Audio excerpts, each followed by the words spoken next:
예, 그럼 지금부터 중소벤처기업부 소관 기술개발지원사업 설명회를 시작하도록 하겠습니다. 저는 오늘 설명회 진행을 맡은 중소기업기술정보진흥원 민선모 책임연구원이라고 합니다. 만나 뵙게 돼서 반갑습니다. 하루 사이에 부쩍 날씨가 많이 추워졌습니다. 이렇게 추워진 날씨에도 불구하고 이렇게 설명회 현장을 가득 메워주셔서 다시 한번 진심으로 감사드리고요. 참고로 본 설명회는 PC, 스마트폰으로도 동시에 생중계되고 있습니다.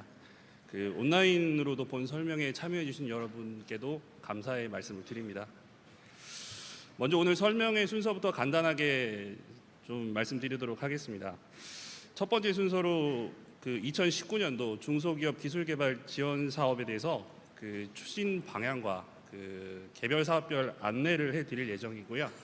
두 번째 순서로 사업계획서 작성하고 온라인 신청 안내, 그다음 세 번째로는 중소중견기업 기술보호 제도에 대해서 안내를 드리겠고요. 그다음에 마지막으로 오늘 발표한 내용들에 대해서 질의응답을 갖는 시간으로 해서 지금부터 약 2시간가량 성실하게 설명을 드리도록 하겠습니다. 그럼 첫 번째 순서로 인사 말씀과 함께 저희 2019년도 중소기업 기술개발 지원 사업에 대해서 중소벤처기업부 이두현 사무관님께서 설명을 해드리도록 하겠습니다. 저희 책자 3페이지부터 확인해 주시면 되겠습니다. 큰 박수로 맞이해 주시면 감사하겠습니다.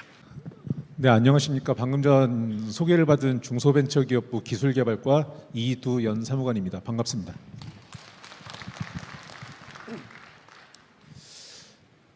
먼저 인사 말씀을 드려야 될 텐데요. 인사 말씀보다 사업 내용이 더 궁금하실 거잖아요. 제가 올해 네 번째 이 자리를 참석을 합니다. 16, 17, 18, 19 우리 네 번째 참석을 하는데 아마 작년에도 이 자리에서 이 정도 인원이 설명을 들으셨던 것 같습니다. 그리고 언제나 첫 인사가 추운 날씨에 오시느라 고생 많으셨습니다라고 인사를 했는데요. 올해는 작년보다 좀 덜 추운 것 같아서 다행입니다. 지금부터 저희 중소벤처기업부 R&D 사업을 전체적으로 설명을 드리고요. 그리고 여기 계신 많은 분들이 아마 중소벤처기업인이라고 생각을 합니다. 그 다음에 학교나 연구소에서 오신 분들도 계실 텐데요. 오늘 저희가 설명하는 부분은 대부분 제가 설명할 영역은 중소벤처기업부 사업이 전체적으로 어떤 그림인가, 예를 들어 코끼리인가 사자인가 돼지인가 어떤 그림인지를 제가 전체적으로 설명을 드릴 거고요. 개별 사업들이 어떤 모양새로 나가는지는 이제 사업이 개별적으로 공고가 나갈 겁니다. 그 공고에 맞춰서 지원 조건, 그다음에 세부 내용을 확인해서 지원을 하시면 되겠습니다. 그래서 제가 지금부터 대략 30분 정도 설명을 하겠습니다. 제 설명은 점심 식사하시고 좀 졸리신 분들이 있을 거예요. 편하게 들으셔도 됩니다. 조셔도 되고요. 다 있는 내용입니다. 오늘 말씀드릴 내용은 크게 네 가지로 되어 있습니다. 먼저 2019년도 중소벤처기업부의 R&D 지원 계획, 그 다음에 저희가 중소기업 R&D를 그동안 꽤 오랫동안 해왔는데 어떤 성과가 있는지 설명을 좀 드릴 거고요. 그리고 여기 계시는 많은 분들이 가장 궁금하신 부분, 바로 주요 사업 안내를 제가 전체적으로 후루룩 설명을 드리겠습니다. 그리고 마지막으로는 어떻게 사업을 지원하는지에 대해서 전반적으로 기타 안내 이렇게 드릴 예정입니다. 먼저 2019년도 중소벤처기업부 지원 계획 안내입니다. 이 지원 계획을 말씀드리기 전에 여전히도 중기부를 이제 중기청으로 말씀하시는 분들 되게 많습니다. 틀린 말은 아니죠. 왜냐하면 여러분들이 사업을 지원하고 상의를 하는 곳들은 다 저희 지방 중소벤처기업청이거든요.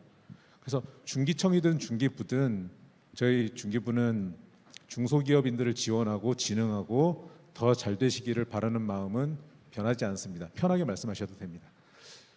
자, 저희 R&D 사업 지원 개요입니다. 일단 2018년에 비해서 약간 예산은 줄었습니다. 일몰이라든가 아니면 사업 구성 몇 가지가 변해서 2017년에는 9,600억, 2018년에는 1조 1,000, 그다음에 올해도 1조 700억 정도의 예산으로 편성을 했습니다. 신청 자격은 저희가 중소벤처기업부이기 때문에 법적인 중소기업을 중심으로 저희가 지원을 하고 있습니다. 중소기업 기본법상 중소기업을 지원을 하고 있고요. 또 사업별로 학교 내지는 연구소와 같이 지원을 하실 수 있는 사업들이 있습니다. 아마 제가 오늘 설명드리는 자료 중에 가장 많이 보시는 단어가 이걸 겁니다. 개별 사업 공고문 확인. 왜냐하면 오늘은 전체적으로 그림만 알려드리는 거고요. 오늘은 내가 A라는 사업, B라는 사업, 내지는 C라는 사업에 지원을 한번 해봄직하다. 저거 내가 지원할 만한 사업인데 오늘은 체크를 주로 하시고요. 개별 공고문들이 나오는 시점에 그 자세한 내용들을 보시면 되겠습니다. 그리고 저희 중기부는 지원 한도는 최대 2년 이내에서 2천만 원, 6억 원까지를 지원을 하고 있습니다. 많은 분들이 잘 아시는 것처럼 정부 R&D가 지금 20.5조 정도로 편성이 되어 있는데요.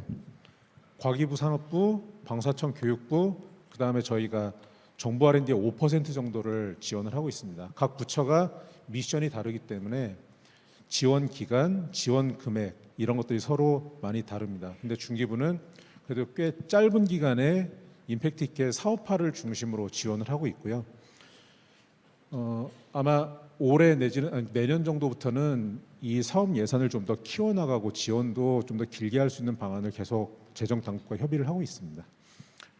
지원 조건입니다. 저희 지원 조건은 일단 출연 사업이기 때문에 담보도 없고요, 이자도 없고 R&D가 성공을 하면 그 저희가 지원해드린 자금으로 중소기업은 성장만 하시면 되겠습니다.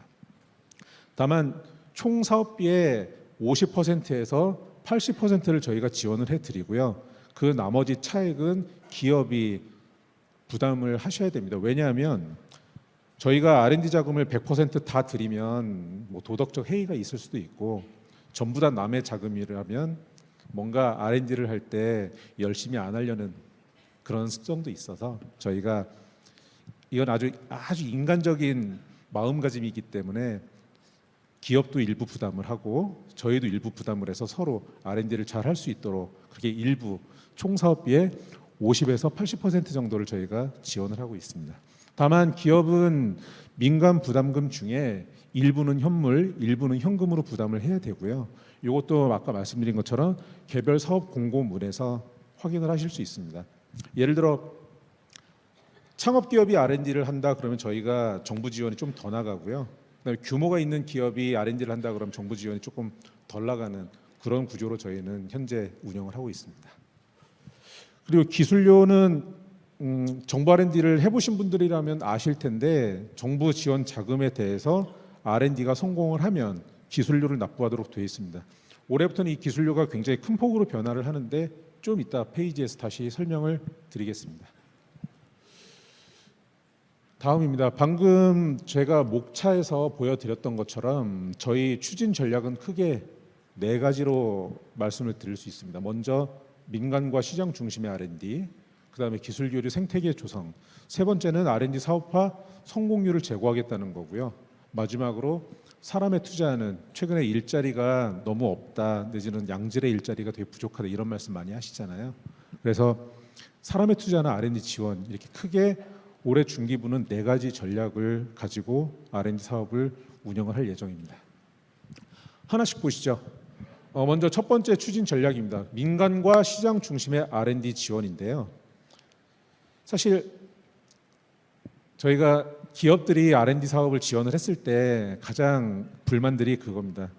아니 나는 이렇게 R&D를 잘하는데 평가위원이 왜 나를 몰라주고, 아니 너네가 내 사업을 알면 얼마나 알아, 나는 이렇게 잘할 수 있는데 왜 내가 떨어졌어야 돼, 이런 말씀들 많이 하시잖아요. 저도 동의합니다. 그런데 평가라는 건 모두에게 공통된 공정한 잣대를 들이대야 되기 때문에 일부 미흡한 부분이 있더라도 저희가 크게 억울하지는 않는 평가 시스템을 운영을 하려고 합니다. 다만 저희가 바라보는 건 관쪽에서 보는 평가 기준보다는 시장에서 먹히는 R&D를 해야 된다는 것이 저희의 생각입니다. 그 시장에서 먹히는 R&D가 뭐냐면, 예를 들어 먼저 시장에서 선투자를 받거나 아니면 시장에서 이런 게 되게 잘 될 거라고 여러 가지 지원이나 투자를 받았을 때 정부 R&D가 뒤따라가는, 즉 민간의 선별 기능을 저희가 적극 활용을 해보려고 합니다. 여기 보시면 창업성장 기술개발 사업 내라고 되어 있는데요. 다른 사업들은 저희가 일단 좀 기존의 틀을 지켜나간다고 해도 올해 가장 많은 예산을 배정한 약 3,700억 정도 창업성장 기술개발에 배정을 했습니다. 이 창업성장 기술개발 사업 내에서 시장 검증형 저변 확대형이라고 있는데 그냥 중소기업이 뭔가 해보겠다라고 하는 저변 확대형은 저희가 조금씩 줄여나가고 있고요. 다만 시장에서 검증이 돼서 투자를 받거나 이거 R&D가 필요하다 이런 것들은 저희가 계속 늘려나가는 추세로 있습니다. 방금 말씀드린 것처럼 민간의 투자 유치를 받거나 시장에 선별한 기업을 중심으로 투자를 하겠다는 거고요. 다만 평가 시스템이 아까 말씀드린 것처럼 평가위원들이 와서 그 자리에서 그 사업을 보고 평가를 하고 그래서 이거 선정을 할지 말지를 결정을 하죠. 그런데 그런 일률적 평가에서 사업성 검증을 좀 더 하는 평가로 운영을 하겠다는 뜻입니다. 그래서 아까 말씀드렸던 평가에서 좀 더 공정성을 가지고 억울하지 않고 정말 필요한 R&D를 할 수 있도록 저희가 평가 시스템을 계속 개선하는 데 많은 공을 들이고 있다는 걸 다시 한번 말씀을 드리고 싶습니다.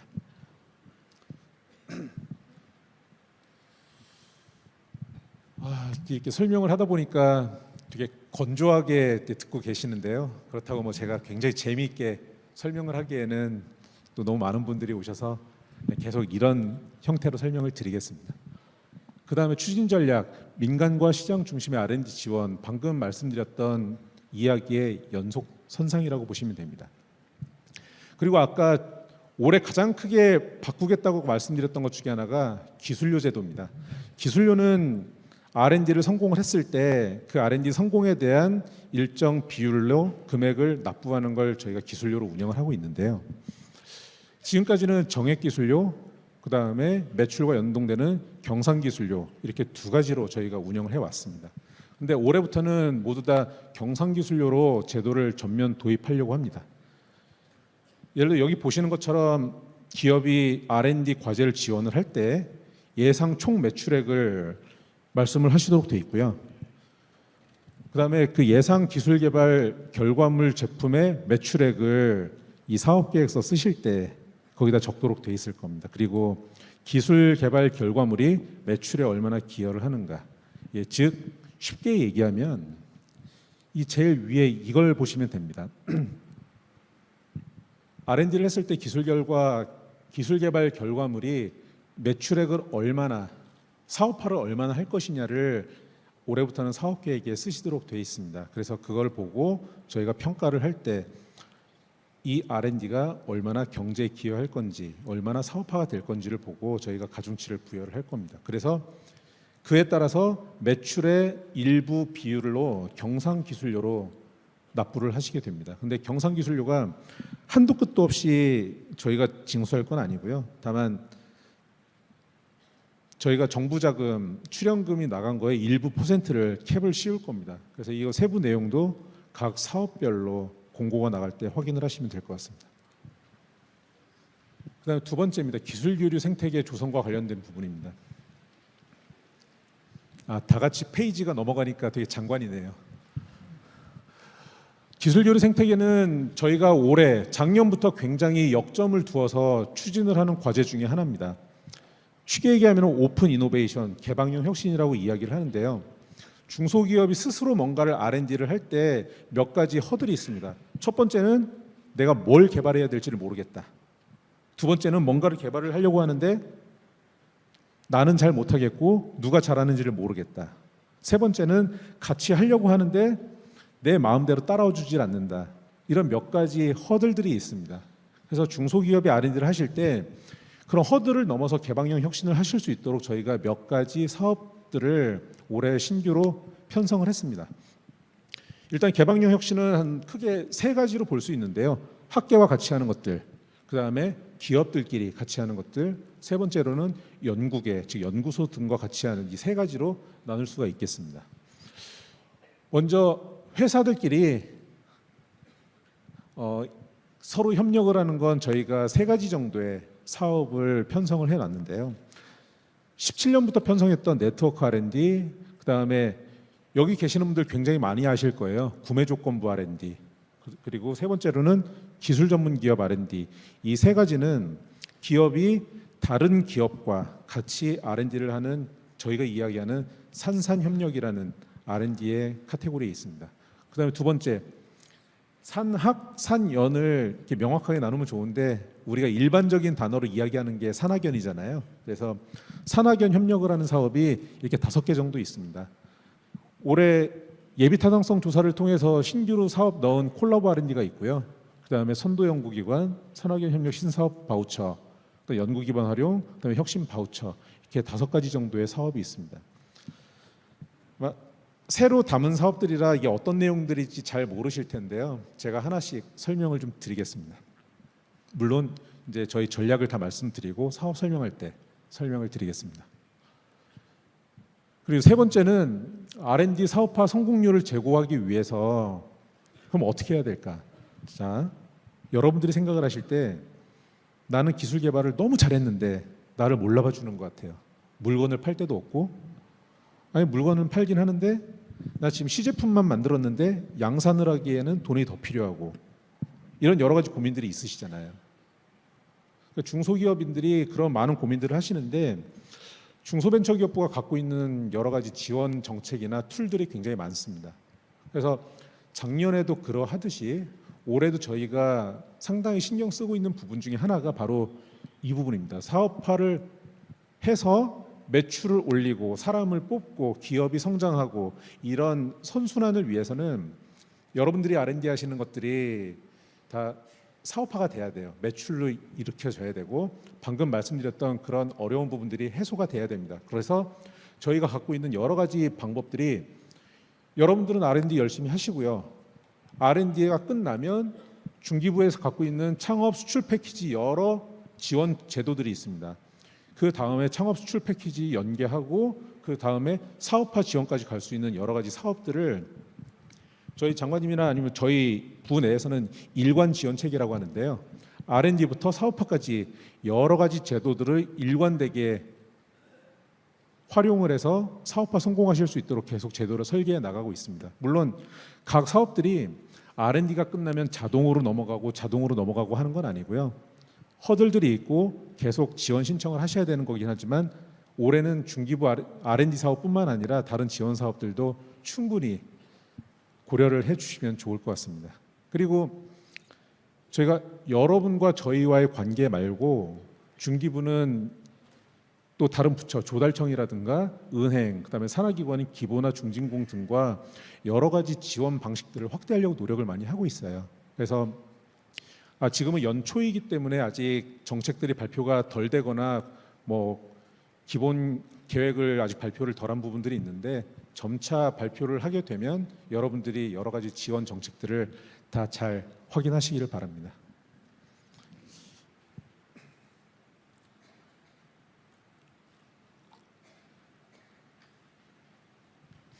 네, 추진 전략 4번째입니다. 아마 지금 막 속에서 부글부글 끓는 분들도 계실 거예요. 나 사업이 궁금해서 왔는데 지금 중기부 자랑만 하는 거냐? 걱정 마십시오. 요거 다음에 자랑이 또 있습니다. 자, 사람에 투자하는 R&D 지원이라고 하는 건 저희가 정부 지원금, 출연금으로 기업에 지원을 했을 때 기업들은 청년을 고용을 해 주십사 하는 부분입니다. 여기 보시면 4억 원당 1명 의무 채용인데요. 자, 그러면 난 3억 원을 지원받았는데 그러면은 4분의 3명, 0.75명을 내가 채용을 해야 되느냐? 그건 아니고요. 사람을 0.75로 나눌 수는 없잖아요. 그래서 4억 원 이상이 되면 4억 원당 1명 정도는 청년 인력을 채용을 해서 청년들에게 좋은 일자리를 좀 제공을 해 주십사 저희가 말씀을 드리는 겁니다. 그래서 여기 보시면은 청년 인력 범위가 뭐 청년특별법상 원래 18세에서 29세인데요. 공공기관이나 아니면 정부 정책에서는 좀 34세로 약간 늘려놓은 것들이 있습니다. 그래서 청년 인력 고용을 좀 더 확대를 하는 부분으로 저희가 권장을 계속 드리고 있고요. 근데 권장이라고 하지만 의무 채용이긴 합니다. 그래서 4억 원을 넘어서면 의무 채용을 하셔야 되는 거고요. 그리고 의무 채용 외에 청년 인력을 추가로 채용을 하시면 저희가 인건비를 현물로, 그러니까 인건비만큼을 현금 부담금을 현물로 대체를 해드립니다. 그러니까 여러분들에게 어떤 의무를 부과하고 부탁을 드리는 만큼 저희도 인센티브 내지는 페이버를 드리려고 하는 거니까요. 이 사람에 투자나 R&D 지원 이 영역은 여기 계시는 많은 분들이 좀 많이 동참을 해서 청년들이 많이 일자리를 얻을 수 있도록 도와주시면 좋겠습니다. 그러면 여기까지가 저희 2019년 중소벤처기업부 R&D 사업의 추진 전략을 말씀드렸고요. 되게 지루하실 수 있습니다. 지원 성과는 빨리 넘어가겠습니다. 지금까지 중소기업을 지원을 하면서 저희가 중소기업의 매출액이 올라가고 사람을 더 많이 뽑고 그다음에 중소기업이 R&D 역량을 높이기 위해서 특허 출원을 많이 하고 이런 것들을 매년 조사를 하고 있습니다. 그리고 매년 조사하는 것뿐만 아니라 한 5년 정도의 특정 기업, 우리가 지원했던 기업들이 어떻게 성장해 나가는지를 저희가 계속 추적 조사를 하고 있는데요. 올해는 매출액은 약간 떨어졌습니다만 고용은 많이 늘었고요. 그다음에 특허도 꽤 많이 올라가고 있는 그런 상황입니다. 그리고 중소기업의 기업부설 연구소도 지속적으로 늘어나고 있습니다. 그리고 저희가 기술혁신형 기업이라고 얘기하는 일반 중소기업이 R&D를 어느 정도 하고 기업 규모를 늘려나가는 과정에서 그 인증 중에 하나인데요. 이노비즈 기업도 점차 늘고 있는 추세입니다. 그래서 전체적으로 R&D를 수행함으로써 중소기업들이 조금 더 경쟁력을 가지고 나가고 있다고 저희는 평가를 하고 있습니다. 그리고 기업 성장 촉진, 사실 R&D를 했을 때 뭐가 좋아져? 왜 하지? 라고 했을 때 저희 R&D를 통해서 벤처 1000억 기업 중에 저희가 한 50% 정도는 중기부 R&D를 거쳐갔던 기업들이고요. 여기서 여러분들도 1000억 기업 하실 수 있습니다. 희망을 가지십시오. 50% 이상은 하실 수 있습니다. 그 다음에 1천만 불 수출 기업 중에 지원 기업도 3분의 1 정도는 됩니다. 그리고 세계 인류 상품 생산 기업도 한 60% 정도 되고 있습니다. 그래서 저희가 좀 까다롭게 R&D 사업을 평가해서 지원해 드리는 만큼 그 성공률도 어느 정도 높아지고 있지 않나 이렇게 생각을 합니다만 여러분들이 가장 중요한 건 R&D를 성공을 해서 이 성공 결과물로 매출을 올리고 사람을 뽑고 성장을 해서 여러분들도 좋은 기업이 되고 나라도 경제적으로 좀 더 강해지고 이게 저희 중기부가 추구하는 R&D의 방향입니다. 지원기업 우수 사례는 여기 동그라미 해놨는데요. 여러분들 토스라는 앱 아시죠? 저희 비바 리퍼블리카가 저희 창업성장 R&D 지원을 받았던 기업입니다. 그다음 만나시라는 이 회사도 창업성장 R&D를 받았던 회사인데 이 회사는 매출이 굉장히 큰 폭으로 뛰고 있습니다. 그래서 매출이 지금 현재까지는 아주 크지는 않은데 큰 폭으로 성장을 하고 있는 굉장히 강한 스마트팜 기업입니다. 그래서 여러분들도 R&D를 통해서 성장도 많이 하고 매출도 많이 올리셨으면 좋겠습니다. 자, 지금부터 저희 중기부 R&D 사업을 전체적으로 설명을 드리겠습니다. 요것만 기다리셨죠? 앞에는 좀 지루하셨을 겁니다. 그럼 저희 2019년 주요 사업들을 전체적으로 설명을 드리기에 앞서 여기 4가지 카테고리는 여러분들이 한번 봐두실만 합니다. 단독 R&D는 기업 하나가 내가 R&D를 스스로 이렇게 하겠다라고 얘기하는 게 단독 R&D고요. 협력 R&D는 기업이 학교와 기업이 연구소와 기업이 또 다른 기업과 같이 하는 걸 저희는 협력 R&D라고 얘기를 합니다. 아까 말씀드렸던 개방형 혁신 쪽에 포괄되는 협력 R&D고요. 지역산업 R&D는 지역균형 발전 특별법에 의해서 저희가 R&D 사업을 진행하는 것들이 있습니다. 그런 사업들이 이 카테고리에 들어갑니다. 그다음에 마지막으로는 고경력 연구원을 채용할 때, 그다음에 신진 연구 인력을 채용할 때 저희가 인건비를 지원해 드리는 인력 지원 사업, 이렇게 4가지 카테고리로 저희는 2019년에 주요 사업들을 진행을 합니다. 먼저 저희 주요 사업 안내라고 되어 있는데 이 사업들은 올해 여러분들이 다 지원하실 수 있는 사업들이에요. 다만 기업의 형태, 기업의 업력, 기업의 규모 내지는 그 여러 가지 또 다른 조건들에 의해서 여러분들이 사업을 지원하실 수도 있고 하실 수도 없는데 책자에 있는 내용들을 중심으로 제가 말씀을 드리겠습니다. 필요한 경우에는 체크를 하시면 됩니다. 먼저 단독 R&D 창업성장 기술 개발입니다. 창업성장 기술 개발 사업은 여기 보시는 것처럼 저희가 창업기업을 대상으로 R&D를 지원을 하고 있습니다. 창업기업이라고 얘기하는 건 중소기업 창업지원법상 기업을 만들고 7년 이내 기업을 법적으로 창업기업이라고 이야기를 합니다. 그래서 창업기업이 이 사업을 지원을 하실 수가 있습니다. 만약에 내가 회사를 만든 지 8년이 됐다, 지원하실 수가 없습니다. 왜냐하면 저희가 창업기업만 지원을 하는 사업이기 때문에 그렇습니다. 이 사업은 4가지의 내역 사업으로 이루어져 있습니다. 그러니까 제가 지금부터 말씀드리는 용어 중에 세부 사업과 내역 사업이 있는데요. 세부 사업은 이 위에 있는 사업명을 얘기를 하는 거고요. 약간 좀 이 구분이 좀 큰 분류라고 생각을 하시면 되고요. 이 사업 안에 어떤 칸막이들이 있는지 요게 내역 사업입니다. 그래서 제가 말씀드리는 용어를 혼동하지 않으셨으면 좋겠습니다. 창업성장 R&D 사업은 올해 약 3,600억 정도의 규모로 지원을 할 예정입니다. 이 3,600억은 대략 1,000억, 그다음에 300억, 그다음에 팁스 1,200억 이 정도로 되어 있고요. 저희가 디딤돌, 혁신형, 선도형, 팁스 이렇게 4가지를 나눈 이유가 있습니다. 잘 보시면 디딤돌 창업은 창업한 지 얼마 안 돼서 뭔가 R&D는 해보고 싶은데 자금 지원을 받아서는 조금 해볼 것 같은데 내가 이거 R&D를 해야 되나 말아야 되나 막 망설이는 창업 기업들이 있어요. 분명히 이거 될 것 같은데 R&D를 하고 나면 만약에 실패를 했을 때 난 어떡하지? 한 2억 들어먹는데 2억을 들어먹었을 때 직원들 월급은 어떻게 주지? 이런 고민들을 많이 하실 거예요.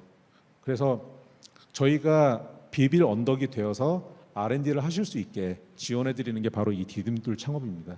이 디딤돌을 밟아서 창업 기업이 1년에 저희가 최대 1.5억까지 지원을 하고 있는데요.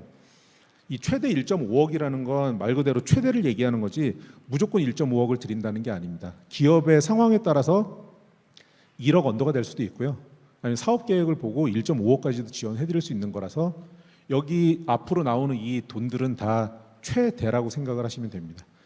그래서 디딤돌 창업은 창업 기업이 R&D를 할 때 1년에 1.5억 그리고 지원은 자유공모. 저희가 1년에 몇 번의 공고가 나가는데 자유롭게 내가 하고 싶은 과제를 지원을 해서 선정이 되면 지원을 해드리는 트랙입니다.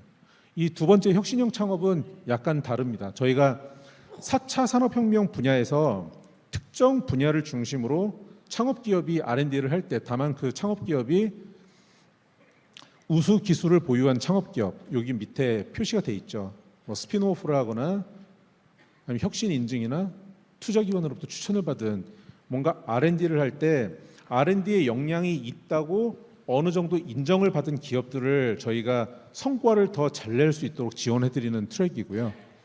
이 선도형 창업은 저희가 선도 분야를 2월 정도에 지정을 할 예정인데 그 분야에 대해서 R&D를 지원해드리는 트랙입니다. 마지막으로 팁스는 이거 굉장히 인기 브랜드죠. 팁스라는 거. 뭐 많은 기업들이 알고 계시는 브랜드인데요. 뭐 예를 들어 엑셀러레이터나 운영사가 1억을 투자를 했을 때 저희가 R&D 자금을 최대 5억까지 추가로 지원해드리는 그런 프로그램입니다.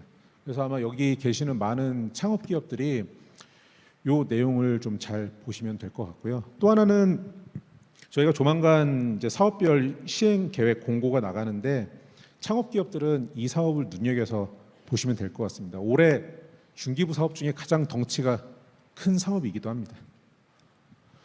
두 번째는 제품 서비스 기술 개발입니다. 이거는 제품 서비스 기술 개발은 3가지 내역 사업으로 구성이 되어 있습니다.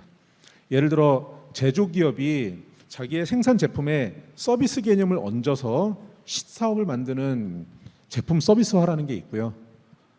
또 하나는 어떤 공유 플랫폼 개발이라든가 서비스 분야의 새로운 비즈니스 모델을 만드실 수 있도록 신규 서비스를 창출하는 내역 사업이 하나 있습니다. 또 하나는 마지막으로 특정 업종이 뭔가 그 협단체가 뭔가 만들어서 그 어떤 특정 업종이 골고루 전체적으로 지원을 받아서 그 R&D 결과물을 활용할 수 있는 이 업종 공통 서비스 이게 3가지로 구성이 되어 있습니다. 이거는 정부 그 R&D 지원 추세가 좀 서비스 R&D를 계속 지원을 확대해 나가는 추세이기도 합니다. 그래서 올해 지원을 하고 지속적으로 좀 지원을 늘려 나가려고 하는 분야이기도 합니다. 공정품질 기술 개발입니다. 아마 이 사업을 접해보신 그 기업들 생각보다 굉장히 많던데요. 공정품질 기술 개발은 두 가지로 되어 있습니다. 하나는 제품 공정, 또 하나는 뿌리 기업 공정. 이 두 가지가 어떻게 나누냐면 제품 공정 개선이라고 얘기를 하는 건 각 기업이 제품을 개선하기 위해서, 그 제품 개선이라는 건 예를 들어 이렇게 개선을 하면 원가가 좀 줄겠더라, 이렇게 개선을 하면 수율이 높아지겠더라, 이렇게 하면 제품이 좀 더 품질이 좋아지겠더라, 이런 제품과 그 제품을 만들어 나가는 공정을 개선하기 위한 R&D 사업입니다. 이 금액이 많지는 않아요. 1년에 5천만 원까지 지원을 하고 있습니다. 근데 이 5천만 원으로 방금 말씀드린 그런 것들을 개선을 해서 매출이 되게 큰 폭으로 뛴 회사들도 많이 봤습니다. 그래서 이 사업도 이제 좀 눈여겨 보시면 아마 지금 만들고 계시는 제품의 완성도를 높이거나 원가를 낮추거나 공정을 좀 더 물 흐르듯이 만들거나 하기에 도움이 되는 사업이에요. 두 번째, 뿌리기업 공정은 뿌리기업법이 있습니다. 그 뿌리기업법에 얘기해서 지정한 뿌리기술 전문 기업이나 뿌리기업 확인서 발급 기업이 신청해 볼 수 있는 그런 사업이고요. 뿌리 기술을 고도화하거나 아니면 이 뿌리 기업들이 공정을 뭔가 개선을 할 때 이 사업을 신청을 하실 수가 있습니다. 그다음에 현장 수요형 스마트 공장 R&D, 이 사업은 올해 처음 저희가 편성을 한 사업이에요. 원래 스마트 공장 관련된 R&D와 스마트 공장을 보급하는 사업, 이렇게 두 가지로 많이 나뉘어져 있는데 저희가 스마트 공장을 보급하는 사업만 하다 보니까 중소기업이 그래도 스마트 공장을 좀 더 잘 하시기 위해서 R&D 사업을 올해 처음 편성을 했습니다. 이건 두 가지인데요. 하나는 클라우드 기반 데이터 플랫폼, 또 하나는 K-앱시스트. 태어나서 아마 이 앱시스트라는 단어 처음 보신 분들 많을 겁니다. 왜냐하면 저도 요번에 예산 작업하면서 처음 본 단어거든요.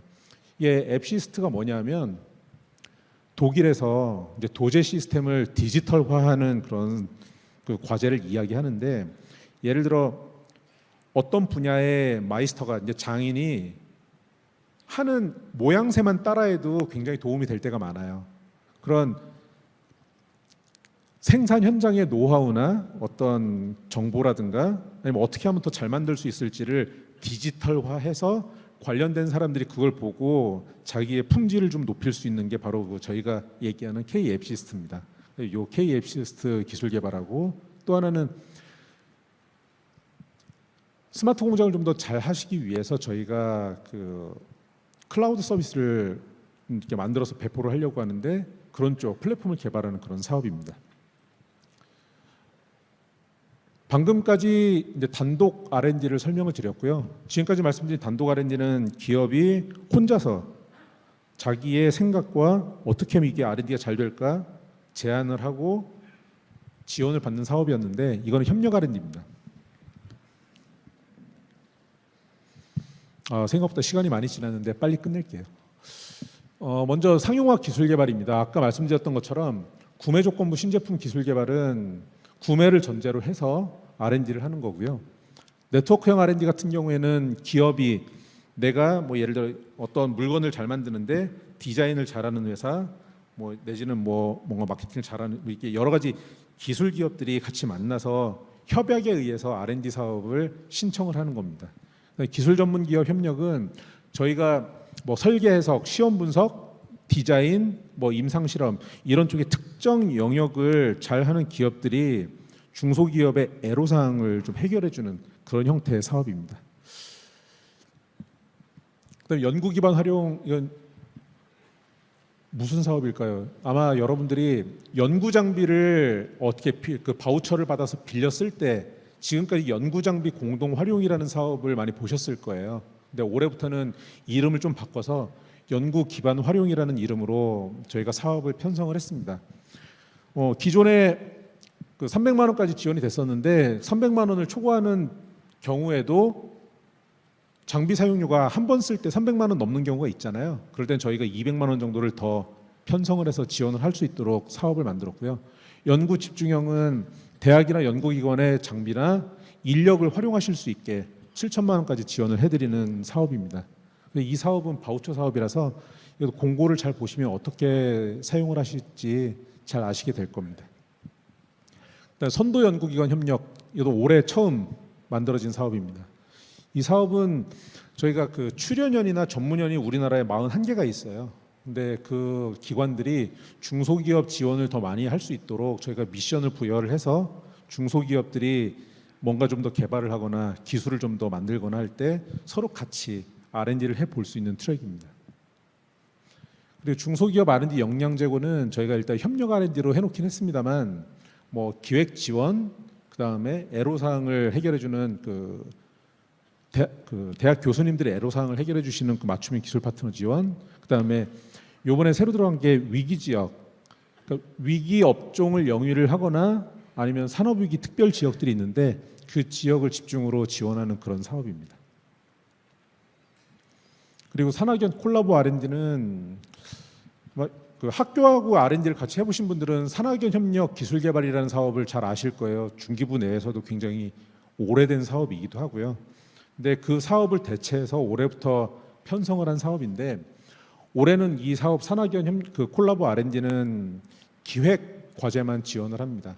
올해 기획 과제만 지원을 하고 기획 과제를 통과한 기업들이 내년부터 R&D를 지원을 받을 수 있도록 저희가 올해부터 새로 추진하는 사업입니다. 그리고 신사업 R&D 바우처 같은 경우에는 이 산업표준 분류상 그 단계가 4가지가 있는데 이 3단계 정도에서 내가 A라는 업종을 하다가 B라는 업종을, 예를 들어 제가 오토바이용 모터를 만들고 있는데 이거 자동차용 모터로 한번 R&D를 다시 해본다거나 이런 거를 해보실 때 업종을 조금 전환해 본다라고 생각을 하실 때 지원을 해보실 수 있는 그런 사업입니다. 그리고 이거는 이제 지역 산업 R&D인데요.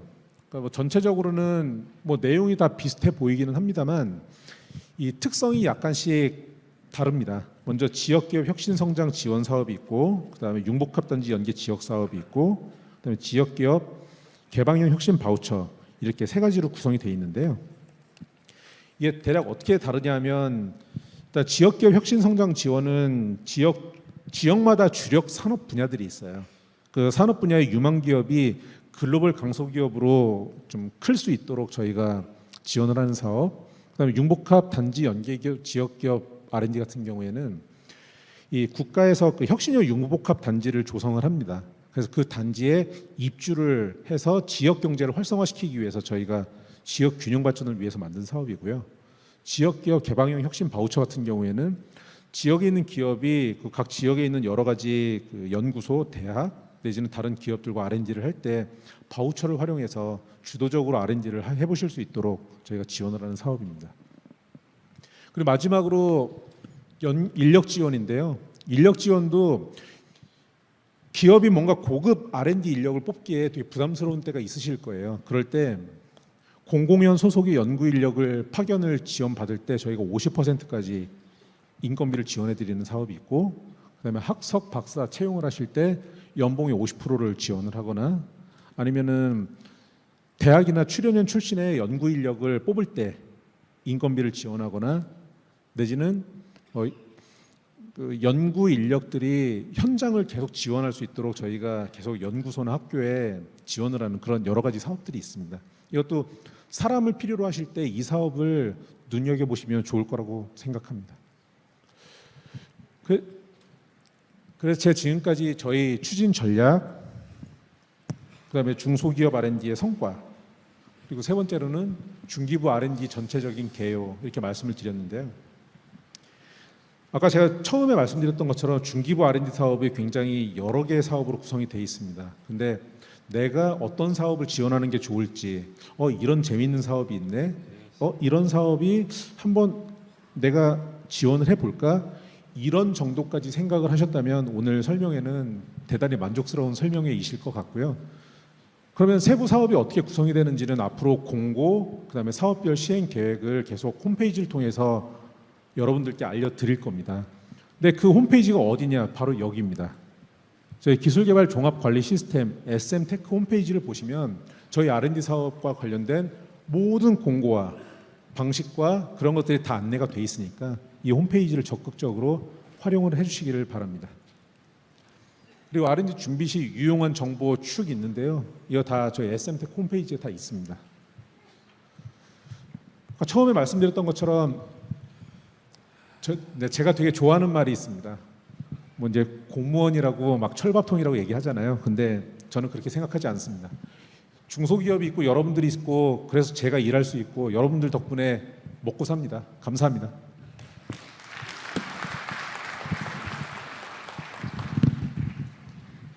예, 저 두 번째 순서 진행하기 전에요. 몇 가지 좀 안내 말씀을 드리겠습니다. 저희가 오늘 그 설명회를 위해서 그 중기부 지원 사업에 대한 설명 책자를 인쇄해서 배부를 해 드렸습니다. 근데 저희가 작년보다 거의 2배 가까운 5,000부를 제작을 했는데 그게 지금 다 소진이 됐다고 합니다. 그래서 지금 저희가 가지고 있는 소량의 재고분을 2시 반부터 다시 한번 배부를 해 드릴 거고요. 그리고 이제 설명회가 오늘 말고도 내일하고 내일 모레도 이곳 숭실대에서 예정이 되어 있는데요. 내일하고 내일 모레 사이에 그 이제 추가 인쇄를 해서 배부를 해 드릴 예정이니까요. 그 점 참고하셨다가 그 혹시라도 책자가 꼭 필요하신 분들이 있으시다고 하면 그 이제 지금 안내드린 말씀을 참고하셔서 그렇게 책자 받아가시면 되겠고요. 요 이제 인쇄물과 관련돼 가지고 말씀드리면 지금 현재 키스텝 홈페이지에도 저희 그 발표 자료가 게시가 되어 있고요. 저희 기관 홈페이지하고 SM텍 홈페이지에도 오늘 그 배포해드린 설명의 책자 내용을 그대로 업로드해 드릴 테니까요. 그 점 참고해서 활용하시면 되겠습니다. 그리고 그 세부 사업별로 궁금하신 점이 많으실 걸로 생각이 됩니다. 그래서 저희 설명의 책자 69페이지부터 보시면요, 그 세부 사업별로 그 뭐 연락처나 사업 경쟁률 뭐 이런 정보 확인이 사업별로 가능하니까요. 그거 일단 참고해 주시고요. 그리고 그 설명회 끝난 다음에 물론 뭐 지금도 진행이 되고 있습니다만 그 본 행사장 그 뒤로 저희 그 자료 외부처 뒤편으로 보시면은 상담 창구가 지금도 운영이 되고 있습니다. 그래서 혹시라도 뭐 개별 기업에 대한 상담이나 이런 부분들 그 희망하시는 경우에는 그 상담 창구 통해서 추가적인 질문해 주시면 되겠습니다. 자, 그러면 두 번째 순서로 저희 사업계획서 작성하고 온라인 신청 방법에 대해서 중소기업기술정보진흥원 곽후근 실장님께서 안내해 주시겠습니다. 발표 자료 책자는 23페이지부터 참조해 주시면 되겠습니다. 자, 그럼 설명 듣도록 하겠습니다. 큰 박수로 맞이해 주시면 감사하겠습니다. 예, 감사합니다. 예, 방금 소개받은 기정원의 R&D 기획실 곽훈 실장입니다. 저는 주로 이제 R&D 사업에 대한 총괄 기획 또는 이제 평가 제도에 대해서 전반적으로 총괄 담당하고 있습니다. 그래서 올해가 아마 제가 알고 있기로는 97년도부터 중소기업 R&D 사업을 시작했는데 평가 체계가 가장 크게 변하는 해가 아닌가 싶습니다. 그래서 오늘 아마 사관님께도 간단히 말씀하셨던 경상기술료 제도를 왜 전면 도입했는지 그리고 그것이 어떻게 사업성 평가랑 연계되는지를 먼저 설명을 드리겠습니다. 제가 일부러 이 자료는 지금 자료집에 없습니다. 어제 고민하다가 이게 간단히 그냥 설명하고 넘어갈 문제는 아닌 것 같아서 오늘 이 자리를 빌어서 한 20분 정도 간단히 설명드리고 그 다음에 기존의 그 사업 평가 시스템에 대해서 좀 간단하게 설명하는 걸로 마무리하도록 하겠습니다. 정말 이제 일반적으로 말씀하시는 입추의 여지가 없다. 이제 바늘 꽂을 구멍도 없을 정도로 꽉 채우셨는데요. 오늘 3,000부가 나왔다는데 저희 창성 같은 경우는 한 번 공고하면 한 차수당 그 신청 기업이 수가 한 3,000개사가 됩니다. 그러니까 이 정도 지금 자리에 앉아 계신 분들이 한 번에 다 신청을 하셔서 정말 소수만 평가를 받는 굉장히 선정되는 경쟁이 굉장히 센 사업이 중소기업 R&D 사업이 되겠습니다. 그래서 저희가 어떤 관점으로 평가를 하고 있고 어떻게 사업계획서 작성하시는 게 기업에서 선정되실 가능성이 높아지는지에 대해서 저희가 설명드리겠습니다. 그러기 위해서는 올해 가장 평가 체계에서 바뀌는 경상기술료 중심으로 평가를 하겠다는 게 어떤 의미인지 아마 경상기술료에 대해서도 그게 쉽지 않은 용어라서 낯설은 용어라서 아마 이해하기 어려웠을 텐데요. 저희가 말씀드리는 경상기술료는 기존의 경상기술료와 또 다른 개념입니다. 그래서 이것이 어떻게 크게 다른지 그리고 저희가 실제 평가에서 그다음에 기술료 산정 및 납부에서 어떻게 적용할 계획인지 그럼 기업에서는 어떻게 대응하시는 것이 가장 좋은지에 대해서 충분히 좀 시간을 들여서 설명드리고자 합니다. 먼저 추진 배경 및 목적을 설명드리겠습니다. 저희가 기술료라는 게 지금 말씀드렸듯이 기술 개발한 후에 이걸 사업화, 실시라고 하는데요. 사업화하기 위한 대가로서 지불하는 금액입니다. 정부한테 과거에는 이제 정액기술료라고 해서 성공 판정 받으면 바로 정액기술료라고 해서 정부 출연금의 10% 납부하고 바로 사업화했으면 됐습니다. 근데 이제 기업 입장에서 보면 이게 내가 그 기술 개발한 거지 기업한테 정부한테 빚진 거냐? 왜 내가 기업 기술 개발하는데 정부한테 이렇게 빚진 것처럼 저기서 썼다시피 부채를 인식할 필요가 있느냐? 이거는 좀 아닌 거 아니냐? 내가 돈을 벌어서 그 매출 발생해서 진짜 그 성과를 가지고 정부한테 어떤 사회적 환원을 한다 이러면 얘기가 되지만 기술개발 끝나자마자 돈 걷어가는 거는 기술료의 취지를 어긋나는 거 아니냐 하는 의견이 굉장히 많았고요. 또 하나는 그러면 경상기술료라고 해서 실제 진짜 R&D를 해서 그 제품이 시장에 판매돼서 그걸 저희가 제품 매출액이라고 하는데 제품 매출액이 발생하면 그때 저희가 징수하는 방법도 선택해서 쓸 수 있도록 하고 있습니다. 근데 이게 이 경상기술료는 또 뭐가 문제냐면 그걸 다 까봐야 됩니다. 장부를 다 까봐서 이 기업이 예를 들어서 기술개발 끝난 다음에 1년 후에 10억 정도가 매출액이 있었는데 그중에 이 R&D 제품의 매출액은 9억이다, 7억이다 이런 거 다 모든 장부를 까서 검증을 해야 되고 그걸 저희한테 다 제출하면 또 저희 전문기관 또 다 나가서 다 현장 확인을 해야 됩니다.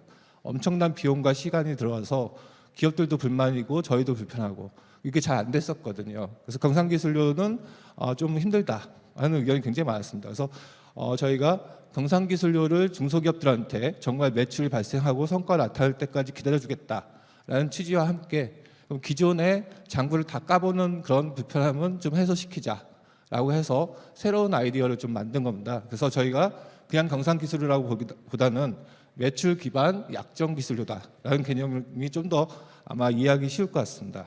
이 정도로만 저희가 정리를 하면 될 것 같고요. 세부적으로는 어떤 개념이냐라는 걸 말씀드리면요.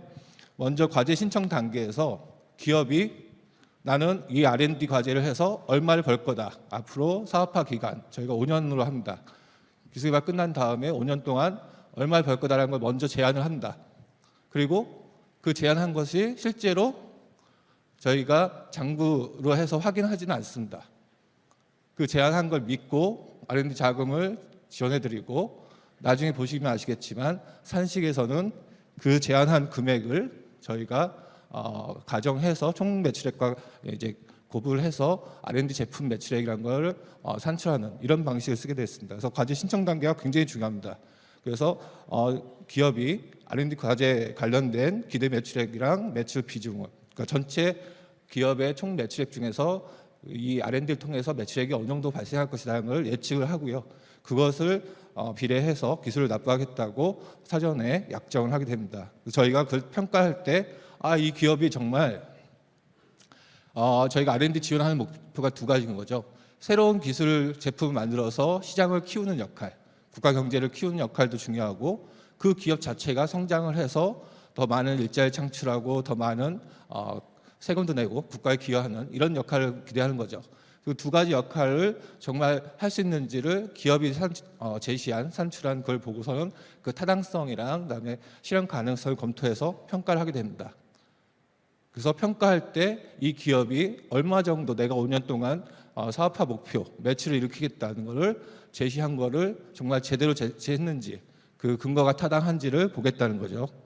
그래서 선정된 기업은 R&D를 다 합니다. 다 끝났어요. 정상적으로 종료가 된 다음에 사업화 기간 동안에 경상기술을 납부해야 되는데 여기서 계속 말씀드렸듯이 기존 경상기술이랑 다르게 과제 매출액, 그러니까 제품물 매출액을 그냥 다 장부 까가지고 다 보는 게 아니라 기업이 총 매출액에서 이 제품 매출액이 기여하는 비중, 저희는 이제 제품 비중이라고 하는데 그걸 곱해가지고 바로 과제 매출액을 산정하겠다는 겁니다. 그래서 기업은 총 매출액, 재무제표나 이런 것만 제시하면 저희가 사전에 기업들에게 제시한 그 매출 비중을 곱해가지고 바로 과제 매출액을 이제 뽑아내겠다는 겁니다. 그래서 현장 검증 없이 바로 기술력을 갖겠다 하는 거거든요. 그럼 기업 입장에서는 굉장히 큰 부담이 되는 겁니다. 앞으로 제가 이 R&D를 할 수 있을지, 기술 개발을 목표대로 달성할 수 있을지 여부도 자신이 없는데, 끝난 다음에 5년 동안, 향후 5년 동안 얼마를 벌겠다. 그리고 그 과제 매출액이 이 기술 개발을 통해서 이제 발생한 매출액이 기업 전체 매출액의 몇 %를 차지할 거다라는 것을 예측해야 됩니다. 그리고 그 몇 % 차지할 거다라는 것은 확정된 값으로 기술료 산정할 때 바로 적용이 됩니다. 기업 입장에서 굉장히 큰 부담이 되시는 거죠. 세부적인 사례를 좀 설명을 드리겠습니다. 이거 그럼 기존의 제도와 약간 비교표를 하나 만들었는데요. 보시면요, 정액기술료는 뭐 설명할 게 별로 없습니다. 그냥 기술 개발 끝난 다음에 기술 실시 협약, 그래서 R&D를 이제 사업하겠습니다 할 때 바로 납부하시면 되고 정부 출원금 10% 정도인데, 기존에 저희가 의미하는 경상기술료는 착수기본료라고 해서 R&D 끝난 다음에 1% 납부하고요. 그다음에 매출액 발생한 거를 다 장부를 까가지고 확인해서 정률 기술한 거 5년 동안 냅니다. 매출액 기준 1% 유지하고 전체적으로 정부 출원금의 12%까지 저희가 징수를 하고 있었습니다. 근데 이게 문제는 이거죠. 실제 총 매출액, 이 기업이 뭐 20억, 30억 매출액을 일으켰는데 실제 R&D를 통해서 막 일으킨 매출액이 뭐냐? 그걸 저희가 연구개발 결과물 제품 매출액이라고 표현하는데, 이걸 실제로 다 까봤다는 거죠.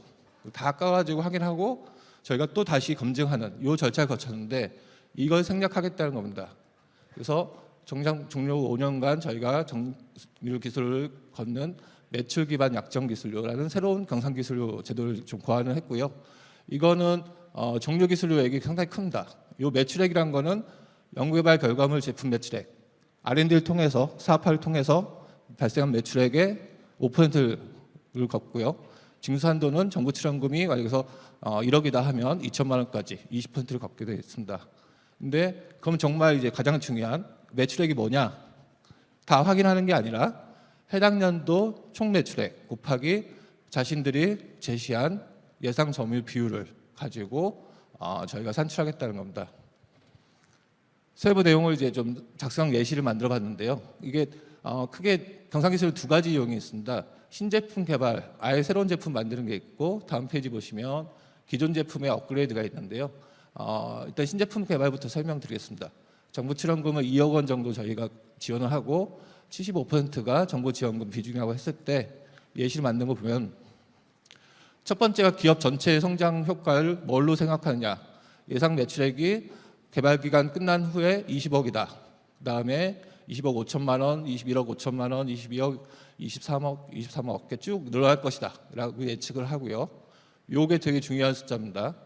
두 번째로 중요한 숫자는 요겁니다. 그랬을 때 이 연구개발 결과물 점유 비중이 몇 % 정도 생각하냐. 자기가 기업의 총 매출액 중에 이 R&D를 통해서 산출되는 매출액이 몇 % 정도 차지하느냐. 요게 가장 중요한데, 요거는 이 연구개발 결과물 제품 매출액을 쭉 입력하면 자동적으로 값이 나옵니다. 근데 이 값이 보시면 실제 경상기술료 산정해서 거둘 때 값이랑 똑같이 적용됩니다.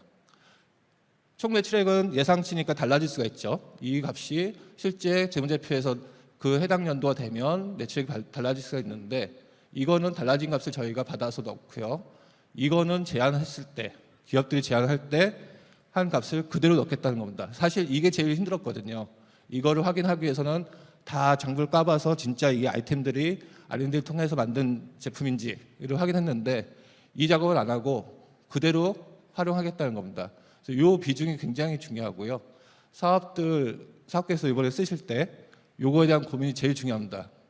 얼마 정도 기업이 성장할까? R&D 끝나고 5년 동안 얼마나 성장할까? 예측하는 첫 번째. 두 번째는 이 R&D 결과물이 로부터 발생한 매출액이 총 매출액의 몇 %를 차지하나. 이게 가장 핵심입니다. 근데 잘 생각해 보면 이게 정부가 기업들, 중소기업들한테 R&D를 지원하는 가장 중요한 이슈입니다. 기업이 엄청나게 커요. 매출액이 알아서 잘 크고 있어요. R&D 지원해줬는데 거기서 나온 제품이나 어떤 발생된 매출액이 이 기업 전체의 1%도 안 돼요. 별로 의미가 없죠. 왜 지원할 필요가 없죠. 굉장히 중요하고 꼭 필요하다. 이 기업이 성장하는데 이만큼 차지할 거다라는 게 보여져야지 정부가 지원할 필요성이 있다는 겁니다. 그리고 기업도 자기가 이만큼 매출액을 일으킬 거라고 하고 저희가 사실 이런 표가 기존에도 있었거든요. 기업들도 다 쓰셨습니다. 그런데 저희가 검증할 방법도 없고 책임을 물을 방법이 없었습니다. 앞으로 5년 동안에 얼마 벌겠다라는 거 쓰고 못 벌었으면 어떡할 건데 어쩔 수 없었거든요. 기술 개발 끝났으니까. 근데 앞으로는 기술력 얻을 때 이걸 피드백해서 네가 말한 것처럼 이만큼 성장한다고 했으니 매출액이 이렇게 성장하면 그만큼 너희들이 그 비중에 따라서 계산한 경상기술을 발생시키고 그거를 징수하겠다라는 겁니다. 생각 자체를 잘 해보시면 이 숫자가 얼마나 중요한 숫자라는 것을 아실 수가 있습니다. 이 R&D를 통해서 5년 동안 성장을 할 거다. 기업이 성장을 할 거고 이 R&D를 통해서 발생한 매출액이 기업 전체의 매출액의 몇 %를 차지할 거다. 굉장히 의미 있는 숫자고요. 굉장히 예측하기 어려운 숫자입니다. 근데 이걸 가지고 평가를 하겠다는 겁니다. 딱 보고 기업이 봤더니 이 과제는 앞으로 처음에는 뭐 이제 시장 뚫는데 좀 시간이 걸리니까 전체 매출액의 한 2%, 그다음에 7%, 9% 이렇게 쭉 성장하겠지. 그래서 이 기업이 성장하는데 최소한 10% 정도 기여를 하겠지라는 어떤 믿음감을 저희한테 주셔야지만 저희가 자금을 지원하겠다. 그래서 평가위원분들도 이걸 가장 핵심적인 이슈로 보고서는 평가를 하겠다는 겁니다. 그래서 굉장히 중요한 이슈고요. 이 값이 실제 기술력 정산할 때도 납부할 때도 그대로 적용됩니다. 그러니까 제가 굉장히 좀 뭐랄까 일반적인 케이스를 가정해가지고 작성한 예시인데요. 이거 굉장히 20억에서 이렇게 쭉 늘어난다고 했는데 안정적으로 증가한다 하는데 기업이 18억에서 뭐 19억 이렇게 안정적으로 늘어난 경우를 해서 산출한 최종 경상기술료가 5년 동안 3,700만 원, 3,900만 원 큰 차이 없을 거다라고 예측을 했는데 그렇지 않을 수도 있죠. 기업이 엄청나게 갑자기 돈을 많이 벌었습니다. 이 R&D랑 전혀 상관없이. 그럼 어떻게 될 거냐? 여기서 보시면 총 매출액에다가 이미 제시한 이 과제 매출액 기준을 곱해서 값이 나오기 때문에 총 매출액이 예상치보다 엄청나게 늘면 경상기술도 엄청나게 많이 내야 된다. 근데 이제 저희가 한도를 정부 지원금의 20%로 막아놨기 때문에 20%까지 빨리 낼 수도 있고 다 못 낼 수도 있는 거죠. 그걸 보고서는 저희가 그 기업이 나중에 또 신청할 때 그걸 피드백해서 관리하겠다는 겁니다. 이 기업은 처음에 돈 엄청 벌겠다, 엄청 성장하겠다라고 발표하고 저희가 그걸 믿고 자금을 들였는데 나중에 경상기술을 거치는 걸 보니까 어떤 기업은 생각보다 더 빨리 성장을 해서 빨리 한도, 정부 지원금의 20%를 빨리 채우고 사업화를 성공한 기업도 있고 그렇지 않고 어떤 기업은 과대로 정도로 이렇게 막 포장을 해서 사실 이런 얘기 많이 하시죠. 좀비 기업이라고 해서 기업이 매출을 이렇게 생각을 안 하고 R&D에서 매출을 이렇게 생각 안 하고 R&D 자금, 보조금만 가지고 먹고 산다 하는 기업들이 많죠. 그런 기업들은 아예 경상기술을 낼 수가 없죠. 그러면 자동적으로 그 다음 때는 불이익을 주겠다. 이런 굉장히 여러 가지 정책적인 목표가 녹아져 있는 그런 제도가 되겠습니다. 그래서 경상기술료는 이렇고요. 기존 제품 유형은 제가 시간이 없으니까 좀 생각하는데 기존의 어떤 결과물 기여도라는 거를 좀 다르게 계산합니다. 기존 제품의 매출액이 이미 있었기 때문에 약간 다르게 계산하고요. 자세한 거는 저희가 오늘 나눠드린 자료집에는 이 내용이 없습니다. 그래서 저희가 홈페이지에 게시할 때 꼼꼼히 읽어보시고요. 큰 틀에서 똑같습니다. 가장 핵심은 과제 신청할 때 예상 총 매출액, 내가 이 기업이 R&D 끝나고 5년 동안 이렇게 성장할 거다라는 걸 예측하고 그때 이 R&D를 통해서 발생한 매출액이 얼마일 거다라는 것을 두 가지를 반드시 입력하게 되어 있고요. 그럼 자동 계산되는 게 이 값이 중요하다. 이 값은 앞으로 5년 동안 기업이 R&D를 통해 성장을 했든 R&D를 통해서 성장하지 않았든 간에 확정된 값으로 확정이 되는 거고요. 이 확정된 값을 기반해서 기술료가 산정된다. 그래서 경상기술료가 정부 지원금의 20%까지 한도 내로 해서 빨리 납부하는 경우도 있을 거고 다 못 채워져서 20%를 못 채우는 경우도 있을 거다. 못 채워지는 경우에는 다음에 평가할 때 그만큼 불이익을 부여할 거다라는 게 이 제도의 핵심이 되겠습니다. 제가 막 Q&A까지 막 한 6개, 7개 정도 써놨는데 좀 간단히 이제 개념을 이제 이해할 수 있게 포인트만 짚고 넘어가겠습니다. 예상 총 매출액과 예상 연구개발 결과물 제품 매출액은 어떻게 다른가요? 말씀드린 것처럼 총 매출액은 기업이 전체 매출액을 하고서 기업의 전체적인 성장을 의미하고요. 제품 매출액은 이 결과물을 CC에서 발생하는 매출액 목표를 의미한다. 근데 이걸 왜 제시해야 되냐요?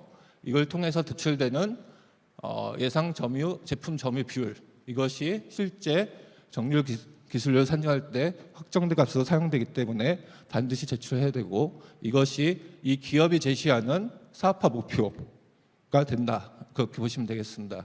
그리고 실제 정산 산정할 때 왜 이걸 쓰냐요? 했더니 말씀드렸듯이 너무 복잡하다. 그래서 중소기업이 미리 제시한 걸 가지고 장부를 이제 확인하지 않고 바로 약정한 이 매출 기반 약정 기술료 개념을 해서 요거를 확정된 값으로 쓸 것이다라는 거죠.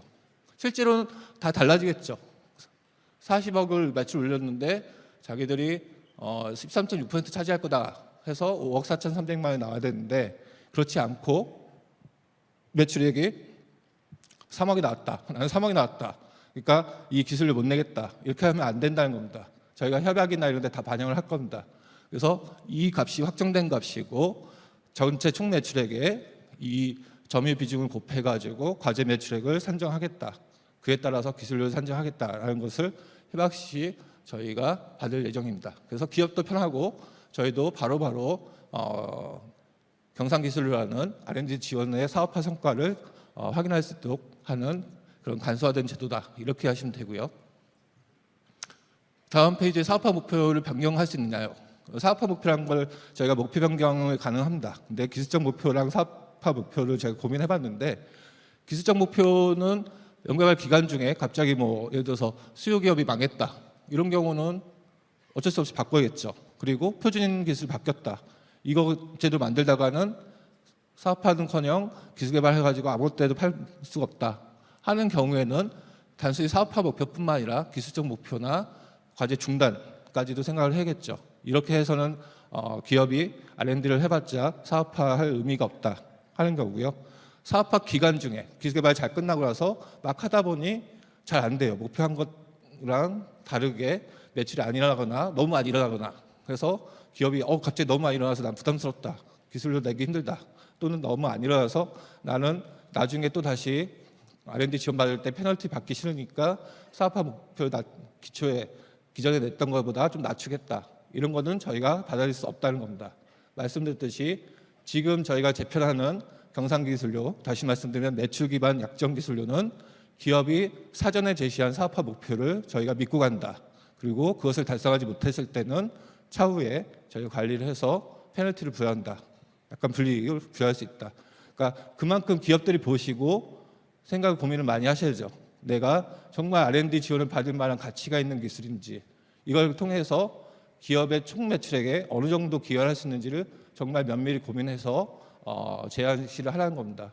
그래서 이 기업 입장에서 봤을 때는 총 매출액과 연구 제품 매출액 비중이 굉장히 중요한 포인트다라고 다시 한번 말씀드리겠습니다. 그리고 결과물 기여도는 이렇게 산식으로 선정하는데요, 좀 복잡해서 생략하도록 하겠습니다. 그리고 사업화 목표를 제시할 때 그럼 뭘 주의해야 됩니까? 이게 너무 어려운 개념이라서 잘 모르겠습니다 라고 할 때 제가 딱 정리를 하면 이렇게 말씀드리면 됩니다. 선정평가할 때 저희가 R&D 관련 매출 목표의 타당성이 중요하다. 무조건 나는 이거 가지고 전 세계 시장을 제패하겠다, 몇천억 몇 조를 벌겠다, 그렇게 하면은 굉장히 큰 목표가 제시가 되고 굉장히 큰 사업화 목표랑 그다음에 기술료가 이제 나오겠죠. 그랬을 때 과연 평가위원들이 그거를 객관적으로 받아들일 수 있느냐 하는 의문이 있다는 거죠. 그래서 실현 가능성까지 고려해서 지나치게 비현실적인 높은 점수를 제시하는 것은 오히려 부정적일 수도 있다 하는 게 먼저 제시가 되고요.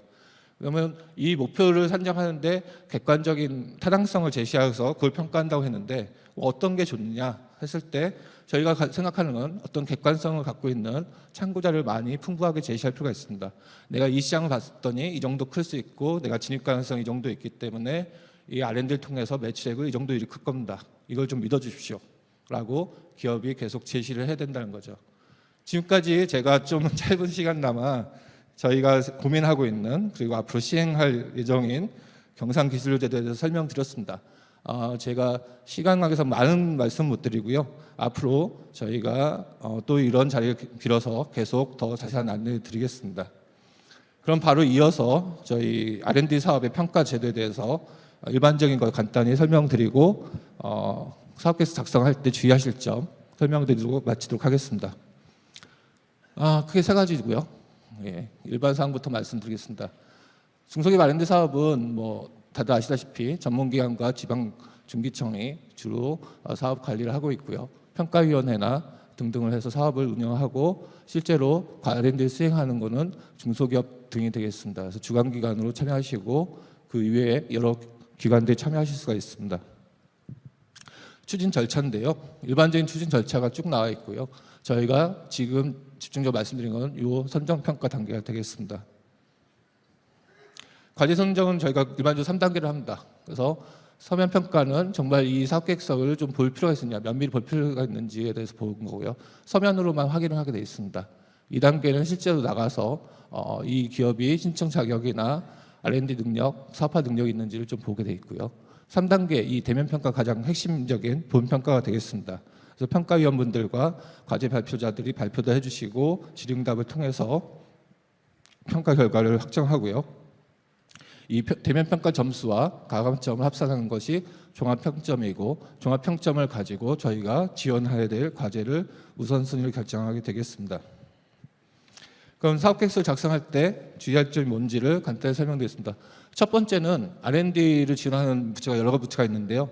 중기부는 딱 이만큼만 지원합니다. 기초 쪽은 과기부가 하고요. 이쪽 실용화 사업화 단계는 R&D가 아닙니다. 양산이라고 하죠. 흔히 말하는 양산 비용을 저희가 지원하지 않습니다. 시제품 개발해서 신뢰성 평가, 저희가 흔히 말하는 공인시험적서 발급을 받는다든지 수요기업으로부터 이 정도면 구매할 만한 가치가 있다, 구매 적합성 평가를 받는 것까지만 지원을 합니다. 그렇기 때문에 R&D 사업이라는 것은 양산 단계 자금을 지원하지 않고 단순하게 과기부 사업처럼 특허나 논문만 나온 걸 기초 개념적인 연구까지는 저희가 지원하지 않는다. 저희 중기부 사업은 구체적인 결과물이 나오고 수요처에서 이 정도면 오케이. 그다음에 신뢰성성 평가를 해서 이 정도면 기존 기술, 기존 제품보다 우수하다라고 확인이 가능한 유형적 결과물이 나오는 것들을 저희가 주로 지원하고 있다. 이렇게 보시면 되겠습니다. 사업계획서 작성하는 거는 저희가 과거에는 쭉 하나를 했는데요. 올해부터는 파트를 2개로 나눴습니다. 앞에 보시면 기술성 파트가 있고 뒤에 설명드린 게 사업성 파트가 또 있습니다. 그래서 기술성 파트는 기존과 크게 달라진 게 없어서 포인트만 간단히 짚고 넘어가겠습니다. R&D 사업이나 모든 정부 보고서는 크게 3가지 목차가 중요하고요.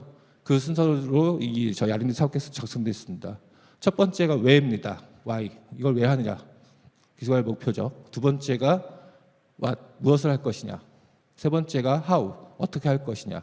중요도에 따라서 쓰게 돼 있고요. 저희 평가도 동일하게 평가합니다. 이 사업계획서 목차 서식 그대로 실제로 평가 지표도 그대로 돼 있습니다. 이 기술 개발 필요하냐? 왜? 이걸 왜 할 거냐? 정부가 왜 지원하냐? 다른 기존 기술들과 차별성이 뭐냐? 하는 게 첫 번째고요. 일단 뭔가 달라야죠. R&D라는 게 새로운 걸 만드는 건데 기존 기술과 똑같다 하면 정부가 지원할 필요 없죠. 그게 첫 번째 나오는 거고요. 두 번째는 그래서 뭘 할 건데? 무슨 기술 개발하고 결과물이 뭔데 하게 두 번째고요. 세 번째는 어떻게 할 건데 연구 인력, 돈, 일정 이런 자원들을 어떻게 배분해서 기술 개발을 체계적으로 할 건데 이렇게 보시면 됩니다. 설명한 것이 이거는 왜 하는지에 대해서 쭉 설명을 해야 되고요. 그다음에 두 번째로 기존에 이런 것도 다 준비해왔기 때문에 믿고 맡겨주시면 잘하겠습니다 라는 게 나와야죠. R&D 사업도 스토리텔링이 필요합니다. 그냥 나는 무조건 잘할 수 있다 하는 게 아니라 하다 보니 이런 게 애로사항이 있었고 이런 것들만 조금만 더 정부가 도와주시면 저희가 진짜 제대로 된 기술을 만들고 제품을 만들어서 세계 시장에 팔아보겠습니다. 이런 좀 뭔가 스토리텔링이 필요한 거죠. 그런 것들이 나오고요. 두 번째 단계로 이제 무엇을 할 거대. 이게 가장 핵심이죠. 그래서 과거에는 저희가 굉장히 정량적 목표를 주로 강조를 했고요. 정말 공인시행성적서만 원칙으로 저희가 받았습니다. 근데 이러다 보니까 공인시행성적서 발급하는 기관이 콜라스라고 다들 아시겠지만 많이 있긴 한데 너무 많은 시간과 비용이 들고 또 실제로 할 수 있을 줄 알았는데 해보니까 플러스 인증기관에서 이거는 인증서 발급하기 어렵다 이런 경우도 많아서 저희가 나중에 이게 성공이냐 실패냐를 판단하는데 어려운 문제가 있어서 약간 완화를 했습니다. 이것만 좀 표시하시면 될 것 같습니다. 공인시험 인증 시험만 저희가 원칙적으로 인정하다가 이 세 가지로 좀 완화했고요. 이 모든 게 안 되는 경우에는 자체 평가도 가능하다라고 좀 완화를 했습니다. 이것만 좀 참고하시면 되겠습니다. 그다음에 이제 실제적으로 어떤 것들을 기술하는지를 개발할 건지를 쭉 작성을 하시고요. 그다음에 중요한 것도 이제 그럼 어떻게 할 건데 여기서부터 이제 어떻게 할 건데죠. 여러 기관들과 어떻게 협업을 하고 일정은 어떻게 관리를 하고 연구 인력은 어떻게 하고 장비는 어떻게 투입을 할 거다라는 어떻게 관련된 것도 잘 짜여져 있어야지만 평가위원이 믿고 맡길 수가 있는 거죠. 아이디어도 좋고 목표도 굉장히 탁월해서 도전적이어서 정말 잘 팔릴 것 같다. 사업성이 있을 것 같은 기술인데 봤더니 연구 인력도 부족하고 기간도 너무 짧고 장비도 아무것도 갖춰져 있는 게 없고 이러면은 그 불확실성 때문에 R&D를 제대로 할 수 있을지에 대한 좀 의구심이 생길 수 있죠. 이런 것까지 꼼꼼하게 작성을 하실 필요가 있습니다. 다음 단계가 이제 사업성 평가 파트입니다. 아예 계획서, 사업계획서 양식 자체를 두 개로 쪼갰습니다. 사업성 평가 파트는 나오는 게 첫 번째가 제가 방금 설명드렸던 사업화 목표를 제시하게 되어 있습니다. 그래서 이 R&D를 통해서 향후 5년 동안 얼마나 기업이 성장할 거냐라는 걸 제시하고요. 두 번째는 그 성장한 가운데 있어서 이 R&D를 통해서 만들어진 제품의 비중, 매출액 비중이 얼마나 차지할 거냐라는 걸 제시하는 거죠. 이 색깔 표시되어 있는 부분은 나중에 경상기술로 산정할 때 확정된 값으로 활용된다라는 주의사항까지 다 작성을 해서 설명을 드릴 겁니다. 다시 말씀드리지만 과거처럼 기술성 중심의 평가에서 저희가 굉장히 사업성 평가를 강화하겠다는 얘기를 수도 없이 많이 들었는데요. 이 본부처 R&D 사업 설명회도 제가 제 기억에 12년도부터 이 자리에서 계속 해왔는데 매년 제가 말씀드렸습니다. 올해는 사업성 평가를 강화할 겁니다라는 거를 17년, 16년 계속 말씀드렸는데 올해 진짜 19년도에는 크게 바뀔 겁니다. 사업성 목표라는 거 아예 처음부터 딱 제시를 하고 이걸 가지고 경상기술이라는 제도를 통해서 피드백을 받겠다. 정말 제시한 목표대로 사업화 성과를 거두고 있는지를 기술 제도라는 걸 통해서 피드백을 받겠다는 게 올해 평가책의 가장 큰 개편 사항이라고 보시면 되겠습니다. 그다음에 사업화 목표에 대한 산정 근거. 이걸 어떻게 산출했느냐. 내가 생각을 해보니 총 매출액은 이런 것들을 통해 가지고 증가할 거야. 그리고 그런 관련된 증빙 자료는 뭐야. 그다음에 이 개발 기술의 사업화를 통한 매출액은 어디 기존의 목표 시장의 규모가 어떻게 돼 있고 성장을 얼마나 하고 그다음에 주요 판매처에 대해서 내가 이미 이 정도는 예상 판매 금액이나 이런 것들 산출할 수 있어. 이런 것들을 기본적인 데이터로 제시하고요. 실제로 시장조사 데이터 같은 것들을 근거로 제시해달라라는 말씀을 드린 겁니다. 계속 말씀드리지만 평가할 때, 선점 평가할 때 단순하게 그냥 우리가 돈 많이 벌게요. 나는 1조, 10조 벌게요. 이게 중요한 게 아니라 정말 이 목표, 사업화 목표 얼마 벌겠다는 게 어떤 근거를 가지고 타당성 있게 제시되어 있느냐. 그리고 뒤에 설명드릴 그 사업화할 계획이 얼마나 구체적이고 실현 가능하게 작성되어 있느냐. 이걸 보인다는 말씀을 드리겠습니다. 그러면 이제 사업화 실적이나 국내 시장 규모, 그다음에 경쟁사에 대해서 잘 알고 있는지에 대해서 작성하는 사업화 목표의 어떤 백데이터 작성 양식이 되겠습니다. 다음 페이지는 사업화 계획입니다. 그래서 이런 사업화 목표를 제시했는데 정말 내가 어떻게 노력을 해가지고 이 목표를 달성하겠다라는 걸 구체적으로 작성하시면 되고요. 첫 번째는 일단 제품화하고 양산을 어떻게 할 것인지, 판로를 어떻게 뚫을 것인지에 대해서 작성을 하시고 그다음에 실제적으로 주요 판매처들이 어떻게 갖추고 있다라는 걸 작성을 하시고요. 두 번째는 실제로 또 이거를 하기 위해서 필요한 후속 투자는 어떤 방식으로 유치를 하고 실제 어떻게 투자를 할 것인지를 작성하시면 됩니다. 해외 시장에 진출하신 경우에는 저희가 좀 더 고민을 할 수가 있겠죠. 해외 시장은 어떻게 또 진출할 것인지에 대해서도 세부적으로 작성을 하시면 되겠습니다. 그리고 요즘 일자리 창출도 굉장히 중요한 화두이기 때문에 고용을 이제 창출하고 또 유지시키려는 계획까지 작성을 하시면 사업화 계획에 대한 작성이 마무리가 되겠습니다. 지금까지가 이제 사업 계획서에 대한 큰 틀을 설명을 드렸는데요. 다시 한번 중요한 포인트만 한 6가지 정도로 포인트를 정리하겠습니다.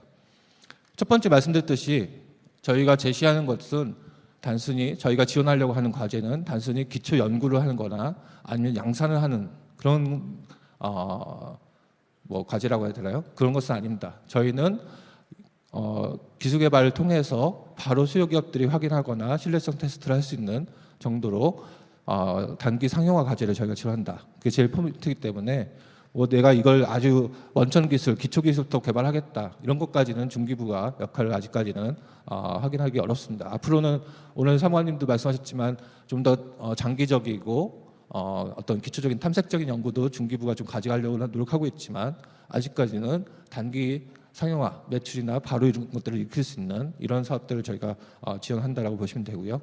두 번째는 사전 준비성이 되겠습니다.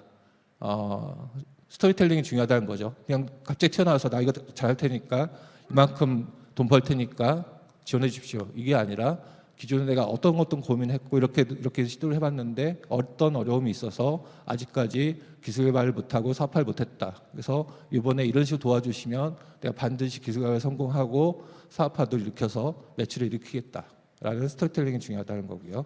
세 번째로 기술 개발 및 사업화 목표, 그다음에 연구 내용이 명확하게 돼야 된다.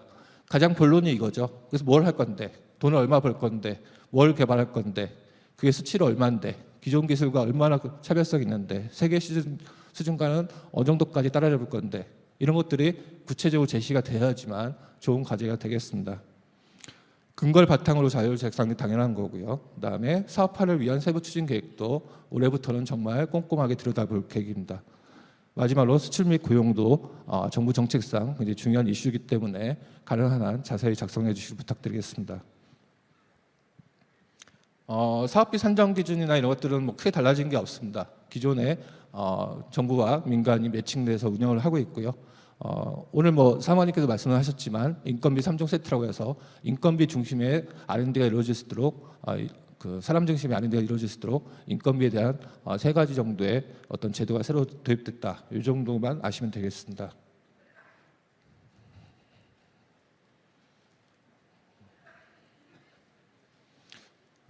온라인 신청에서 저희가 그렇게 주로 놓칠 필요, 꼭 말씀드릴 필요는 이 정도만 좀 말씀드리면 좋을 것 같습니다. 여기 산업기술 분류 체계라는 게 있습니다. 32페이지 보시면 산업기술 분류, 표준 분류, 이게 저희가 평가위원회를 구성하는 기준이 되겠습니다. R&D 사업을 진짜 좋은 과제를 만드셨는데 그리고 또 좋은 사업에 딱 적합한 사업에 신청하셨는데 알고 보니까 자기는 에너지 자원 쪽에 과제를 신청하면서 전혀 다른 뭐 바이오 의료 쪽에 분과를 선택하시면 그쪽의 전문가분들이 오셔서 평가를 하십니다. 전혀 다른 결과물이 나오겠죠. 저희가 대분류는 한 7대 분류, 중분류는 한 65개, 그다음에 소분류는 한 540개 정도의 굉장히 다양한 산업기술 분류 체계를 운영하고 있습니다. 그래서 꼭 들어가셔가지고 이 과제에 가장 적합한 분류 체계, 딱 맞지 않을 수도 있습니다. 최근에는 막 이렇게 기술 융복합도 굉장히 큰 추세고요. 또 새로운 기술 분야가 막 발생하는 경우도 있기 때문에 딱 맞지 않는 맞는 그런 기술 분류 체계를 못 찾는다 하더라도 최대한 가까운 기술 분류 체계를 찾아서 입력을 해주시는 게 가장 중요한 평가 때 포인트다라고 말씀드리고요. 그다음에 뭐 경영 현황표나 이런 것들은 쭉 입력을 하시면 되겠습니다. 그래서 온라인 평가 신청하실 단계는 이것들은 이 데이터들은 저희가 직접 시스템에 입력하시는 게 왜 입력하시냐, 실제로 저희가 과제 관리하면서 각종 통계나 사업 관리 때 필요한 자료이기 때문에 꼭 입력을 하시면 되고요. 마지막으로 그냥 다 완료하고 끝내시는 게 아니라 이 접수증을 출력을 해놓으시면 혹시라도 접수증 출력하고 또 고치실 수가 있거든요. 또 고치시다가 깜빡 잊고 또 이제 제출하기 버튼을 안 누르신 경우에는 접수증이 출력된 경우에는 저희가 좀 인정을 해드릴 수가 있기 때문에 이거는 꼭 출력해 놓으시면 좋을 것 같습니다. 그리고 뭐 사업계획서 파트 1은 이런 식으로 만들어진다는 거고요. 세부적인 내용은 저희 SM택에 들어오시면 상세 매뉴얼이 있으니까 참고하시면 될 것 같습니다. 경상기술로 다시 한번 말씀드리지만 아마 굉장히 좀 불편하고 잘 개념이 이해 안 가고 어렵다라는 의견을 많이 제시할 수가 있습니다. 저희도 알고 있습니다. 이 제도를 굉장히 오랫동안 고민해왔고요. 굉장히 좀 기업들이 부담을 느낄 수도 있고 어려울 수도 있을 겁니다. 하지만 기업뿐만 아니라 정부 입장에서는 정부에 1조 원을 투자를 해서 매년 투자를 하는데 정말 기업들이 그냥 이거 가지고 먹고 살겠다 이런 흔히 말하는 좀비 기업들은 확실하게 저희가 좀 퇴출해내고요. 그 다음에 정말 꼭 필요한 기업, 내가 이 자금을 받으면 전체적으로 기업도 성장하고 그 성장하는 과정에서 이 과제를 통한 매출액이 굉장히 많은 부분을 차지한다라는 것을 입증하고 제시하고 실제 입증하고 그에 따라서 사회적으로 환원하는 경상기술 형태로 사회적으로 환원하겠다라는 생각까지 갖고 계신 기업을 저희가 지원하겠다라는 정책 목표를 먼저 좀 이해해 주시기를 부탁드리겠습니다. 장시간 설명드려서 죄송하고요. 혹시라도 궁금하신 사항이 있으면 저희가 일괄적으로 Q&A를 받도록 하겠습니다. 예, 수고하셨습니다.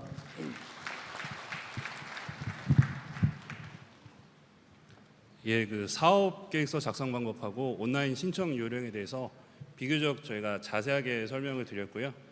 그리고 저희 SM텍 홈페이지에 그 온라인 매뉴얼이 게시가 되어 있는데요. 이 온라인 매뉴얼에 비교적 그 상세한 내용이 나와 있으니까요. 많이 좀 참고 부탁드리겠습니다. 그리고 특히 그 사업 신청을 희망하시는 경우에는 온라인 매뉴얼을 저희가 미리 좀 챙겨 보시기를 권장해 드립니다.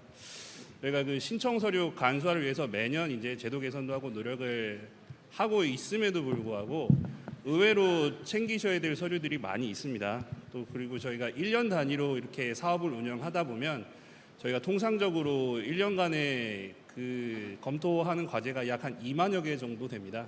그렇게 많은 과제를 평가를 저희가 하다 보니까 그 사업 공고 이후에 신청 기간을 그렇게 넉넉하게 드리지는 못하고 있습니다. 통상 한 달 정도 저희가 부여를 해 드리고 있어서 그 사업별 공고문이 그 게시가 되면 그거 참조하셔가지고 미리미리 좀 준비를 부탁을 드리겠습니다.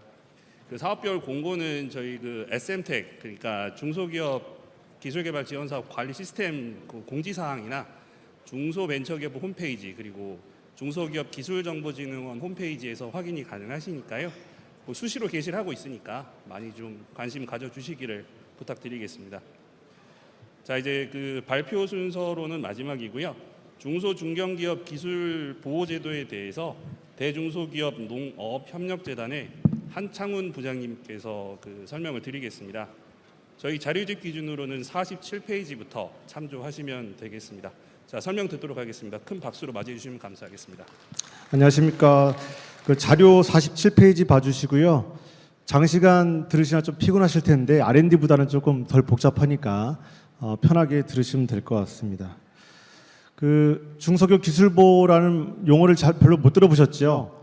중소기업들은 이제 기술 개발하는 거 그리고 만들면은 이제 마케팅하는 것까지는 관심 많으신데 사실 정작 기술보는 관심 많이 없으세요. 근데 최근에 이제 언론 보도 많이 보셨겠지만은 기술 유출, 기술 탈취 사건으로 인해 가지고 수년 동안 몇 억을 들여서 개발한 기술들이 금방 다른 회사로 뺏기고 또 회사가 부도되는 그런 상황들이 많이 벌어지고 있어서 최근 이제 중소벤처기업부에서 기술 보호에 대해서 적극적으로 정책도 만들고 지원도 하고 있습니다.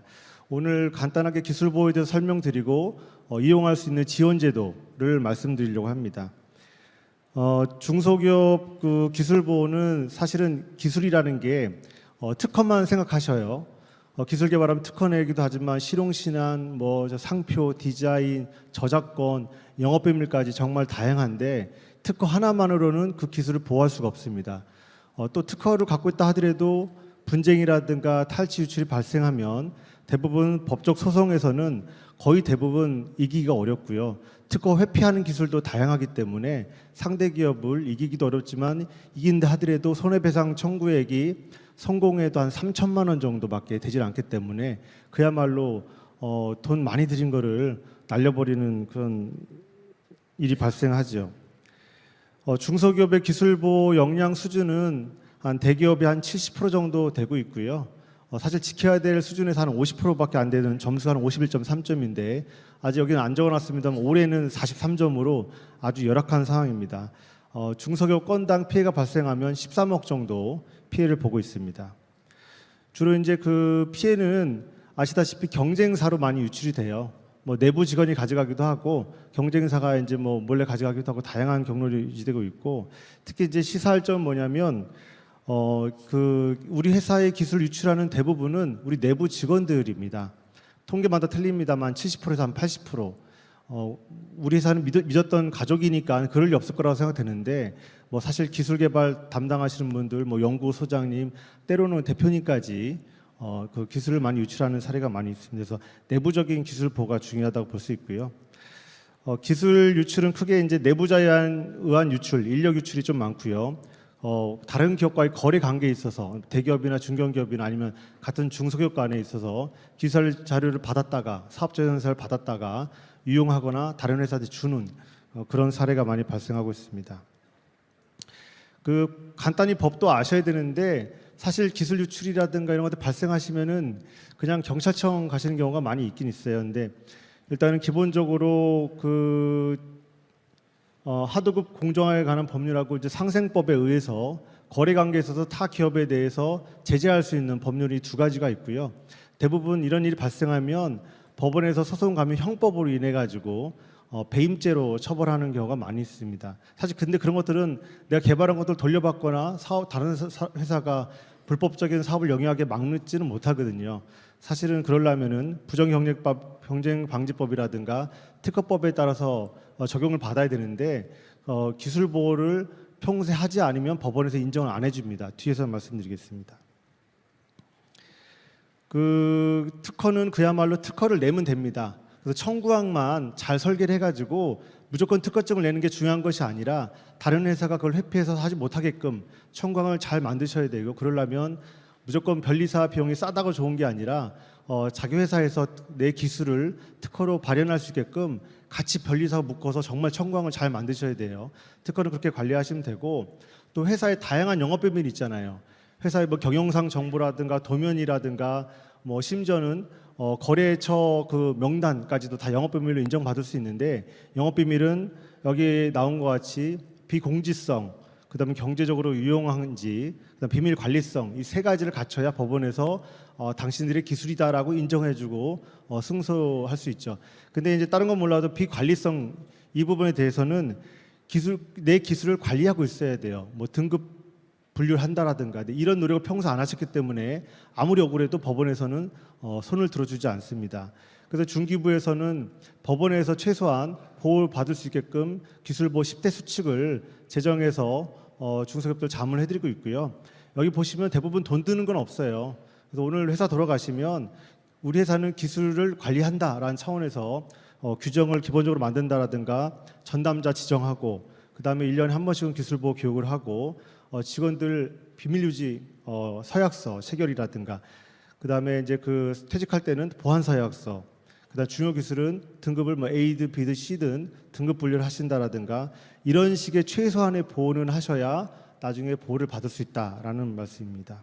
대부분 돈은 안 드는 거고요. 대부분 정부에서 다 양식이 있기 때문에 맘만 먹고 담당자 지정해서 실천만 하시면 됩니다.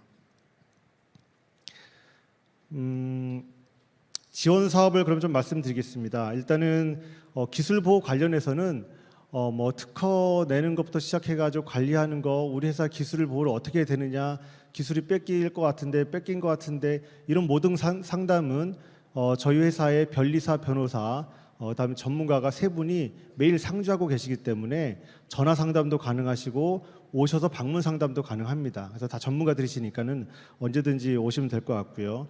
이 기술보호 통합상담신고센터는 부처 통합으로 운영되고 있고 연간 5,300개사가 이용을 하고 있습니다.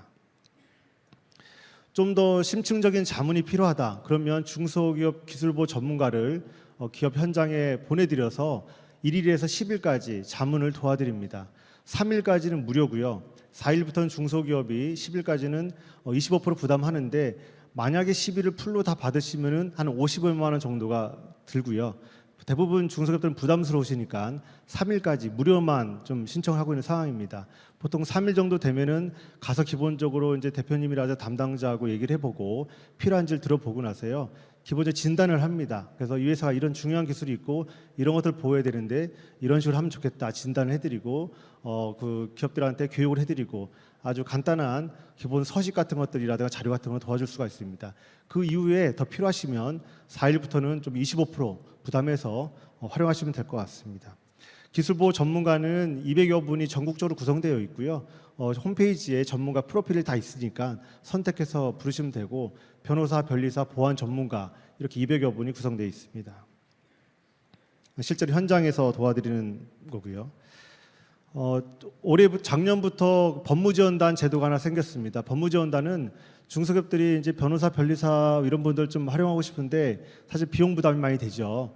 그래서 고문 변호사, 변리사를 지정해 드리는 겁니다. 그래서 500만 원 한도고요. 500만 원 한도면은 하루에 그러니까 한 시간에 저희가 25만 원 계산하거든요. 이분들은 되게 그 명망 있는 그 변호사, 변리사 분들이시고요. 신청하시면 1년 기간 동안에 아무 때나 필요한 만큼 500만 원 한도 내서 쓰실 수가 있습니다. 이건 100% 무료이기 때문에 아마 1월 달에 사업 공고가 나면 신청이 많으실 것 같은데, 특히 이제 그 기술 보호가 아주 시급하다라든가 필요하다라든가 뭐 국내외 기업과의 중요한 기술 거래가 있다, 아주 중요하다, 이럴 때는 신청하시면 되겠고요. 일반적인 경영이라든가 노무에 관한 법무 지원은 하진 않습니다.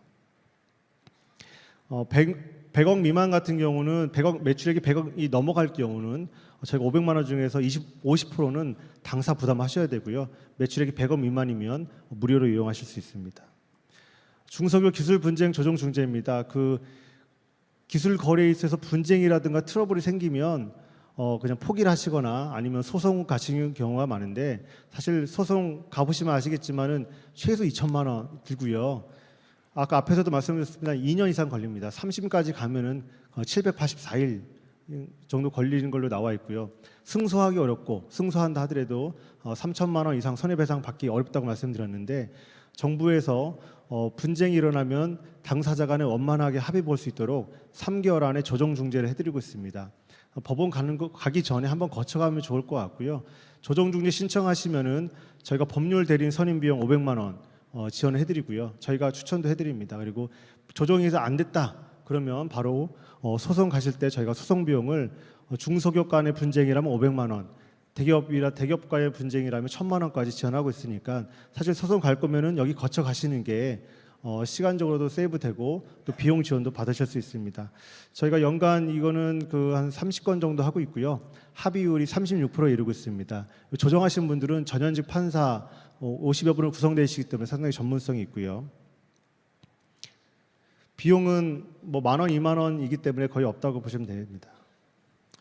자, 그 회사에서 기술 중에서 영업 비밀 같은 경우는 사실 이제 기술 개발하면서 기술 개발 노트부터 시작해서 어떤 성공한 뭐 데이터, 실패한 데이터 여러 가지가 있잖아요. 최종 완료된 거는 특허를 내시지만은 그 모든 자료는 회사에서 보관하기가 어렵습니다. 사실 그거는 우리 회사의 자산인데 다른 회사 가져가면 기술 개발을 단기간에 줄일 수 있고, 우리 내부 직원들이 가지고 나가서 또 다른 회사에서 영위할 수도 있기 때문에, 그래서 정부에서는 기술 자료를 임치해주는 임치 제도를 지원하고 있습니다. 해외에서는 전 세계적으로 많이 이용하고 있는 거고요.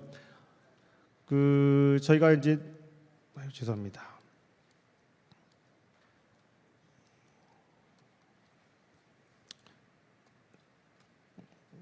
좀 컴퓨터가 좀 다운이 됐는데요. 저희가 이제 전자금고도 있고 은행금고도 있습니다. 그래서 여러분들이 갖고 계시는 뭐 노트가 됐든 설계 도면이 됐든 CD가 됐든 모든 자료들을 기술 임치를 하실 수가 있고요. 이 비용은 해외에서는 250만 원 정도 하고 있는데, 정부에서는 기업당 30만 원입니다. 그리고 갱신할 때는 20만 원이고, 특히 이제 그 작년부터는 창업 7년 이내에 그 벤처기업이나 혁신기업들은 건당 20만 원으로 할인했고요. 창업 3년 미만인 기업들은 무료로 임치를 하실 수가 있습니다. 더욱이 여기 이제 R&D 참여하시는 기업들은 기술 개발 사업에서 사업비로 무료로 처리하실 수가 있어요. 기업의 부담이 없기 때문에. 연간 저희가 9,000개 회사가 지원하고 있고요. R&D 중소기업 R&D 기업이라면 80%가 다 임치를 하시고 계십니다. 실제로 임치 금고를 좀 사진으로 보여드린 거고요. 임치된 기술로서 또 대출도 받으실 수 있습니다. 그래서 임치 사업하러 가는데 이제 그러려면 이제 그 기술에 대한 가치 평가를 해야 되잖아요. 가치 평가가 200만 원은 저희 회사에서 전액 부담하고요. 중소기업은 부담 없이 임치한 기술을 가지고 기보로부터 보증을 받아서 대출을 받으실 수 있고요. 작년 같은 경우는 52개사에 110억 원, 업체당 한 1억 원에서 2억 원 정도 대출을 받으신 바 있습니다. 기술 지킴 서비스는 이제 회사에서 뭐 PC들을 많이 운영하고 있는데 악성 코드라든가 해킹이라든가 항상 그런 위험이 도사리고 있죠. 근데 이제 영세한 중소기업들은 사실은 컴퓨터 구입도 어려운데 뭐 방화벽 깔고 뭐 보안 소프트웨어 깔고 쉽지 않습니다. 그래서 정부에서는 해킹이라든가 뭐 악성 코드, 뭐 랜섬웨어 등등등 해가지고 24시간 실시간으로 감시를 해주고 만약에 그런 문제가 발생했을 때는 회사 담당자한테 알려주는 서비스를 지원하고 있습니다. 무료로 지원되고 있고요. 한국산업기술보호협회에서 지원하고 있으니까 문의 주시면 될 것 같고요. 연간 7,000개사가 지원을 받고 있습니다. 다만 이제 방화벽이 없는 경우는 뭐 원격 제어를 할 수 없기 때문에 방화벽을 렌탈하셔야 되고요. 월 한 10만 원, 9만 9천 원 정도 드는 것으로 알고 있습니다. 기술 유출 방지 시스템인데요. 기정원에서 기술정보진흥원에서 운영하고 있습니다. 일단은 그 중소기업들이 그 기술보를 하려고 그러면은 일단은 관리적으로 해가지고 규정도 만들고 담당자도 지정하고 이런 관리적으로도 해야 되는 부분도 있고요. 또 물리적으로는 이런 CCTV라든가 도어락이라든가 지문인식이라든가 또 컴퓨터 설치라든가 이런 부분도 있습니다. 또 그 기술적으로는 소프트웨어를 깔아야 되죠. 그래서 최근에는 이제 문서 중앙 집중화라든가 문서 보안, 뭐 DRM 같은 것들 많이 하고 계신데 중소기업도 이걸 다 하려고 그러면은 뭐 영세한 중소기업도 몇 천만 원, 좀 크다 싶으면 막 1억 이상 듭니다. 그래서 정부에서는 50%를 지원하고 있고요. 최대 8천만 원 한도 내에서 50%, 4천만 원은 정부가 지원합니다. 그래서 사실은 어떻게 보면 대부분 중소기업들이 해야 될 그런 것들이잖아요. 그래서 그 50% 지원하니까 많이 이용해 주시고요. 단순한 뭐 CCTV만 설치하겠다 이런 것들은 안 되고 주로 회사에 이제 보안 관련해서 하겠다 그러면은 신청하시면 될 것 같습니다. 좀 급하게 말씀드리려고 좀 빨랐는데 중기부 홈페이지 그 기술보 울타리라고 있습니다. 도메인이 있죠. 도메인 들어오시면 방금 제가 말씀드린 그 사업 제도들이 많이 있으니까 그쪽 보시고 연락처로 문의해 주시면 감사하겠습니다.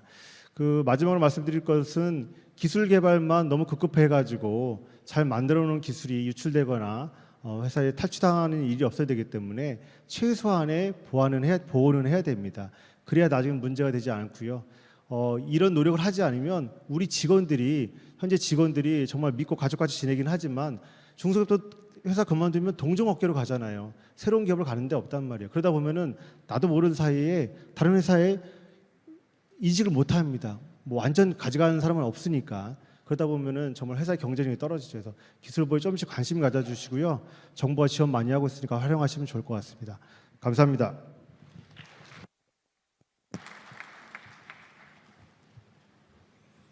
예, 저희 이렇게 해서 저희가 오늘 준비한 그 내용에 대한 설명은 다 마쳤고요. 몇 가지 공지사항 말씀드리고 바로 질의응답에 들어가도록 하겠습니다. 공지사항으로 먼저 첫 번째 말씀드릴 부분이 저희 그 자료집 배포를 해드렸는데요. 자료집에 지금 그 통합 공고가 포함이 되어 있지 않은 점에 대해서 먼저 좀 양해 말씀을 드리고자 합니다. 그 통합 공고는 다음 주 중으로 지금 확정될 예정에 있고요. 그 확정된 내용은 중소벤처기업부 홈페이지 그리고 SM텍 홈페이지 그리고 주요 일간지를 통해서 그 확인이 가능하십니다. 그리고 두 번째로 말씀드릴 부분이 저희 그 자료집 제일 마지막 페이지 한번 보시면 광고가 하나 들어가 있을 겁니다. 저희 그 기술정보진흥원 웹진에 대한 광고인데요.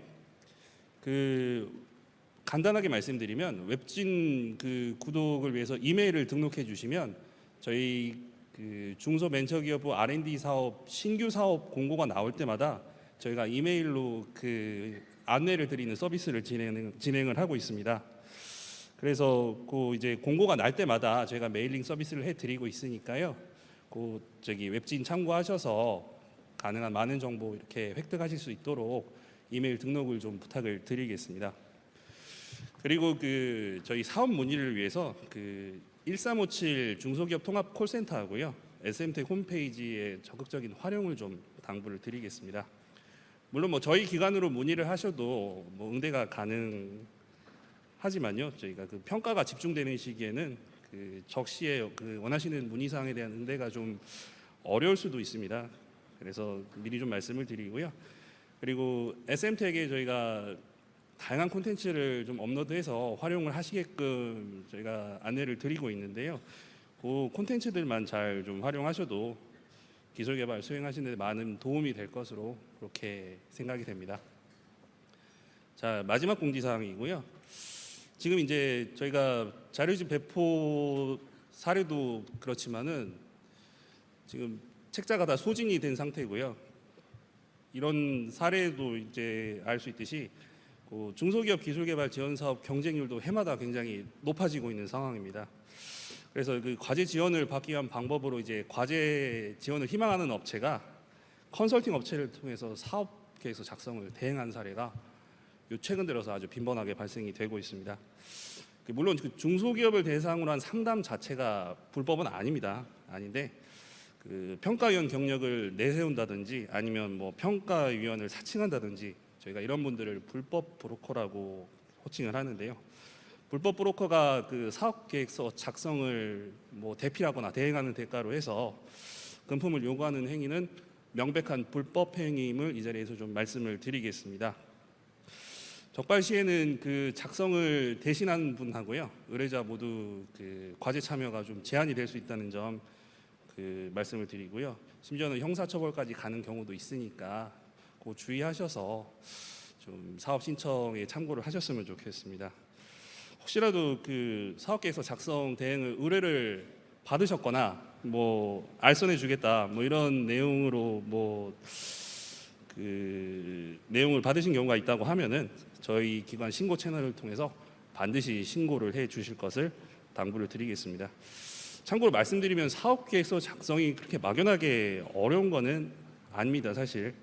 그래서 개발하고자 하는 기술에 대해서 조금만 더 명확하게 제시한다는 차원에서 조금만 더 고민하신다면은 그렇게 어려운 일이 아니라고 생각이 되고요.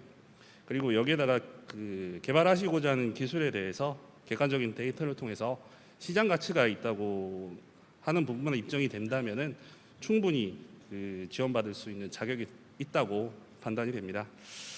또 이제 불법 브로커 대신해서 저희 기관에서도 R&D 지원 희망 기업들에 대해서 가급적으로라도 많은 도움을 드리기 위해서 금년에도 여러 대안을 지금 마련 중에 있으니까요. 그 고객 접점 위해서 앞으로도 많은 도움 드릴 수 있도록 좀 노력을 하겠습니다. 자, 공지사항 여기서 마치고요. 이제 질의응답 시간 갖도록 하겠습니다. 지금 시간이 뒤에 그 게시된 시계로 3시 13분인데요. 저희가 허락받은 시간이 3시 30분까지입니다. 그래서 시간 관계상 한 3분에서 4분 정도만 그 질의응답을 받도록 하겠고요. 또 부스에도 저희가 개별 상담을 진행하고 있으니까요. 참고 부탁드리겠습니다. 자, 지금부터 질의응답 시간 갖도록 하겠습니다. 질문 있으신 분은 손 들어주시면 저희 중간중간 진행 요원이 있습니다. 마이크를 건네드리도록 하겠습니다. 이쪽에. 이 앞쪽에. 예, 참고로 오늘 이 자리에서는 좀 전체적인 정책이라든지 제도에 대해서만 좀 질의를 부탁드리고요. 개별 사업에 대한 상담은 저희 자료집 받으신 데 우측에 보시면 상담 부스가 운영되고 있습니다. 그쪽을 활용해 주시면 감사하겠습니다. 예, 질문 시작하겠습니다. 이 앞쪽에 계신 마이크 좀 전달해 주십시오. 기술료 관련 질문을 드려도 되나요? 네, 말씀하십시오. 그 아까 뭐 새로운 기술료 관련된 거를 이제 올해부터 시행한다고 하신 것 같은데 그 기존의 정액 기술료하고 그다음에 이제 새로 하고자 하는 그 기술료 징수 방식하고를 혼용한다는 뜻인가요? 아니면은 그 새롭게 설명하신 부분으로만 하나의 방법으로 하신다는 뜻인지 그거하고 그다음에 바이오 분야마다 조금 다를 것 같긴 한데 그 바이오 기업 같은 경우는 그 어떤 과제를 그 기술 개발 과제를 지원해서 수행을 한 2년 정도 진행을 한다고 하면 그게 그 실질적으로 매출까지 연결되기까지는 일반 업종하고는 아이템하고는 다르게 5년이라고 하는 기간은 뭐 현실적으로 불가능할 수도 있어요. 뭐 경우에 따라서는 될 수도 있지만 아닌 경우도 있기도 하고 그래서 그걸 일률적으로 그냥 무조건 매출 기반 약정 기술료라고 하는 것으로 그냥 획일적인 결정을 하는 것은 뭔가 좀 문제가 좀 있지 않을까 싶은 생각이 드는데 그 부분에 대한 고려는 해보신 적 없으신지요? 예, 답변 드리겠습니다.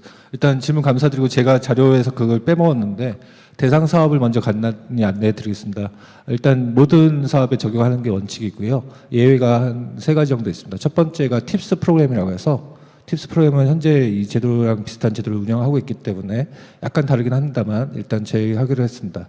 두 번째 제품 공정 개선 사업과 재창업 사업은 사업 목적상 기술료를 아예 면제하는 것이 타당할 것 같아서 저희가 기술료 제도를 면제를 하고 있습니다.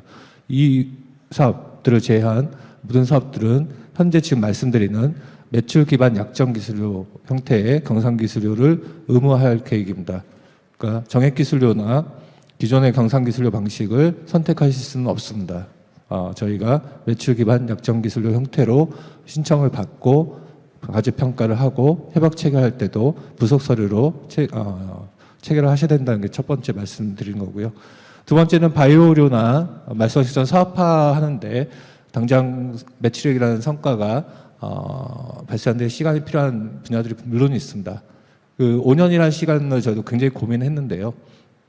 일단 사업화 기간을 5년으로 보는 게 저희 공동관리규정, 그러니까 과기부에서 만든 이제 국가연구가 사업의 어떤 공통된 지침이기도 해서 5년을 잡았는데 그 5년보다 혹시라도 더 늦어진 경우에는 그럼 기술료나 저희 매출 성과가 제대로 가시화되지 않을 수도 있지 않느냐. 뭐 일상 2, 3상 같이 굉장히 많은 수요처의 검증이나 신뢰도 검증을 거쳐야 되는 분야에서는 힘들지 않겠냐 하는 말씀을 일단 감사드리고요. 저희가 단기 상용화 과제를 지원하는 중소기업 R&D 사업의 특성상 이 제도를 도입한다라는 말씀을 드렸고요.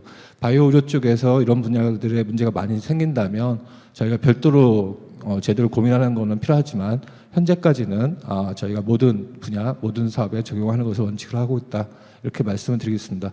저희가 말씀하신 사항은 감독이 좀 고민을 해서 저희가 꼭 필요한 경우에 어떤 예외 규정을 만드는지에 대해서는 좀 다시 한번 정책을 가다듬도록 하겠습니다. 이거가 좀 비슷한 걸 좀 하나 더 말씀드리면 이제 사업화를 쭉 하다가 예를 들어서 M&A가 됐다거나 기술 이전 같은 경우가 사업화의 어떤 한 수단으로서 꼭 불가피한 경우에는 정액 기술료로 해서 바로 납부하고 이 사업화를 촉진하는 방법도 현재 저희가 고민하고 있습니다. 일종의 약간 예외 규정들을 고민하고 있기 때문에 정확한 의견을 저희한테 다시 한번 말씀을 해주시면 최대한 반영해서 설계하도록 하겠습니다. 네, 다음 분 질문 받겠습니다. 손 들어 주시겠습니까? 저 기술 개발 성과를 저 매출 기반화하는 거 참 좋은 아이디어신 것 같은데 그 종류에 따라서 그 비용 절감이 결과로 나타나는 기술 개발도 있지 않습니까? 그럼 그런 경우는 어떻게 이거를 적용을 해야 되는지 그때 매출은 예를 들어 유지가 되고 비용 절감이 되는 그런 R&D에 대한 성과는 어떻게 평가를 하실 건지. 지금 말씀하신 비용 절감이나 생산성 제고를 지원하는 대표적인 사업이 제품 공정 기술 개발 사업이 되겠습니다. 기존 공정의 업그레이드, 기존 제품의 업그레이드 통해 가지고 R&D 성과를 창출하는 건데요. 말씀드린 것처럼 그 사업에 대해서는 현 기술료 제도 자체를 적용하지 않고 있기 때문에 해당이 없고 일반 사업에서 만약에 그런 형태의 과제를 지원하신다면 사업성 평가에서 어느 정도 불이익을 받으실 가능성이 있다는 것을 말씀드리겠습니다. 자, 2층에 계신 분들께도 저희 질문 받도록 하겠습니다. 2층에 질문자 하실 분 안 계신가요?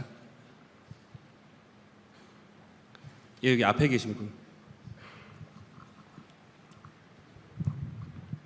예, 저는 그 작년까지 그 산학년 협력 기술 개발 사업이 있었는데 올 사업부터는 산학년 콜라보 R&D라는 사업으로 변경됐다고 그러는데 근본적으로 보니까 그 산학년의 그 도약과 첫걸음하고는 엄청난 큰 차이가 있는 것 같은데 요거에 대한 혹시 차이점하고 그런 부분을 좀 설명해 주시면 감사하겠습니다.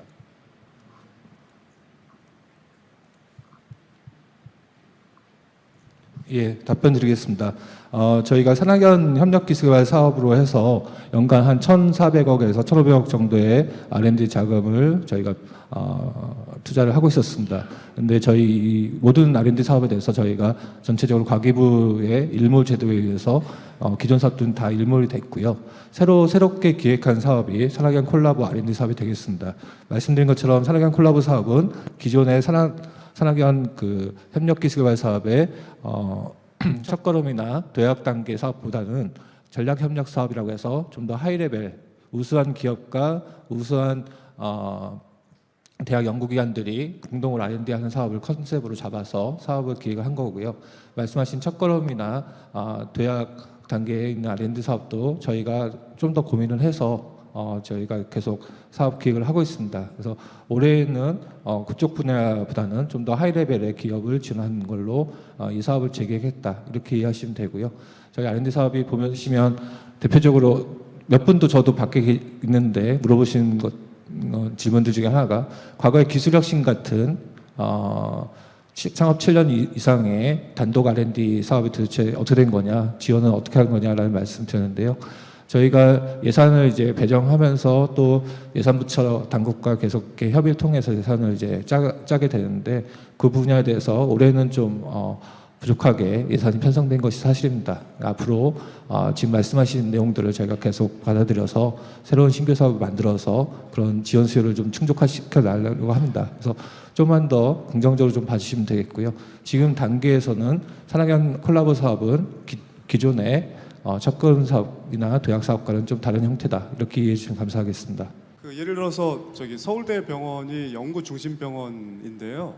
그 저기 연구기관의 범주에 연구 중심 병원인 예를 들면 서울대 병원도 포함되는 거라고 볼 수 있습니까?